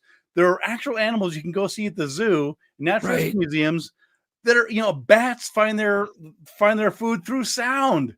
That's so cool. It's like, it's real. It's science and it's real and it's out there. So the people that say, oh, well, everything is boring if Bigfoot or ghosts don't exist. No, you need to appreciate the real world. It's so beautiful and rich. It really is. Thank you. AAO. Or is it A space AO? AAO. AO. Thank you. Anyhow, we really appreciate it. Thank you. And trust me, you're going to be happy you joined. Lon, what do you want? Do you want to wrap this up? Yeah, I think so. We'll wrap it up. I've got some things to do early in the morning. So we'll wrap but it I do appreciate the chance to talk to Ben. Yeah, I've followed Ben for years, and this was a good opportunity. Well, Lon, go ahead. Disappointed you one way or the other. Lon, go ahead. What's that? I said, I hope I haven't disappointed you one way or the other. No. I'm open-minded about anybody's views on anything. And as am Would you guys please start promoting what you got, Lon? You've got new books out and stuff. Tell us. I haven't written a book in 2 years, so I have 4 books that are in print right now and audiobook, but you can find those on Amazon. Just just check my name out on there, search. And Phantom and Monsters blog. Phantoms and Monsters Radio on YouTube, Phantoms and Monsters blog on phantomsmonsters.com, and the Phantoms and Monsters Fortean research team. And that's an awesome cover. Do not listen to Lon shows on garbage night. Any other day is fine. Don't do it on garbage night. Because his shows, some of them they're pretty scary. Those are great covers. I love those. Ben? Yes, sir. You've got a bunch of books you've written. You've won awards. I keep busy on stuff. I've written, I don't know, a dozen or so books.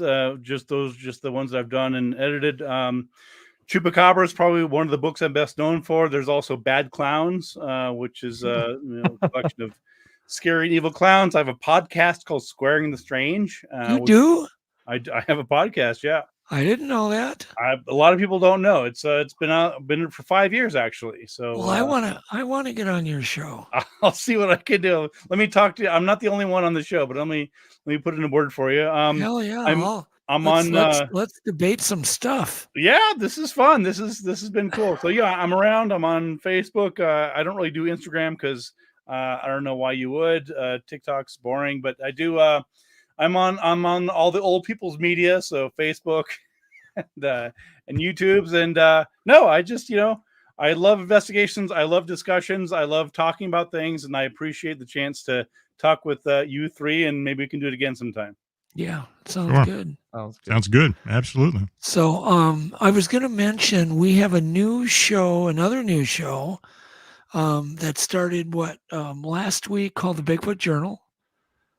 It's a 30-minute news show on just kind of the latest happenings over a 2-week period. It's going to be on every 2 weeks. Please check out the Bigfoot Journal. And we have another news show called Monster Soup starting when, Alex? I think that's August 9th. Monster Soup is starting. Soup. Oh. August 9th. You mean September 9th? September 9th? It's already passed. Yeah, September. Yeah. Yeah. Sorry, it's late. And then do you have the thumbnail for the Bigfoot Journal? So I have these two. Oh yeah, we have this show starting too. This You were just one, a Renaissance man. This is on psychology, and it's called Footprints in the Mind, hosted by Rich Daniels, who's amazing, and that's going to be a short, 15-minute podcast once a week. Yep, September 6th, and the Monster Soup is August 30th. Yeah. So anyhow, for those who want to become a member, we do appreciate it. So we can continue to bring you, lots of new shows and new content, and we really appreciate it. But one of the things I want to mention to everybody is remember this, especially you, Ben, that life is way too mysterious to take serious. Absolutely agree. That's my wisdom today. today. Not agree more. All right. Perfect. Good score. Good night, everybody. We love you all. And good night, Alex. Bye. Night. Thanks. I call you up in the middle of the night. Been bothered by dreams, ain't feeling alright. You give me comfort, say just give it some time. By the end of our talk, I'm feeling just fine. You and I will always know where we belong. This ain't no ordinary love we got going on.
should be in doubt.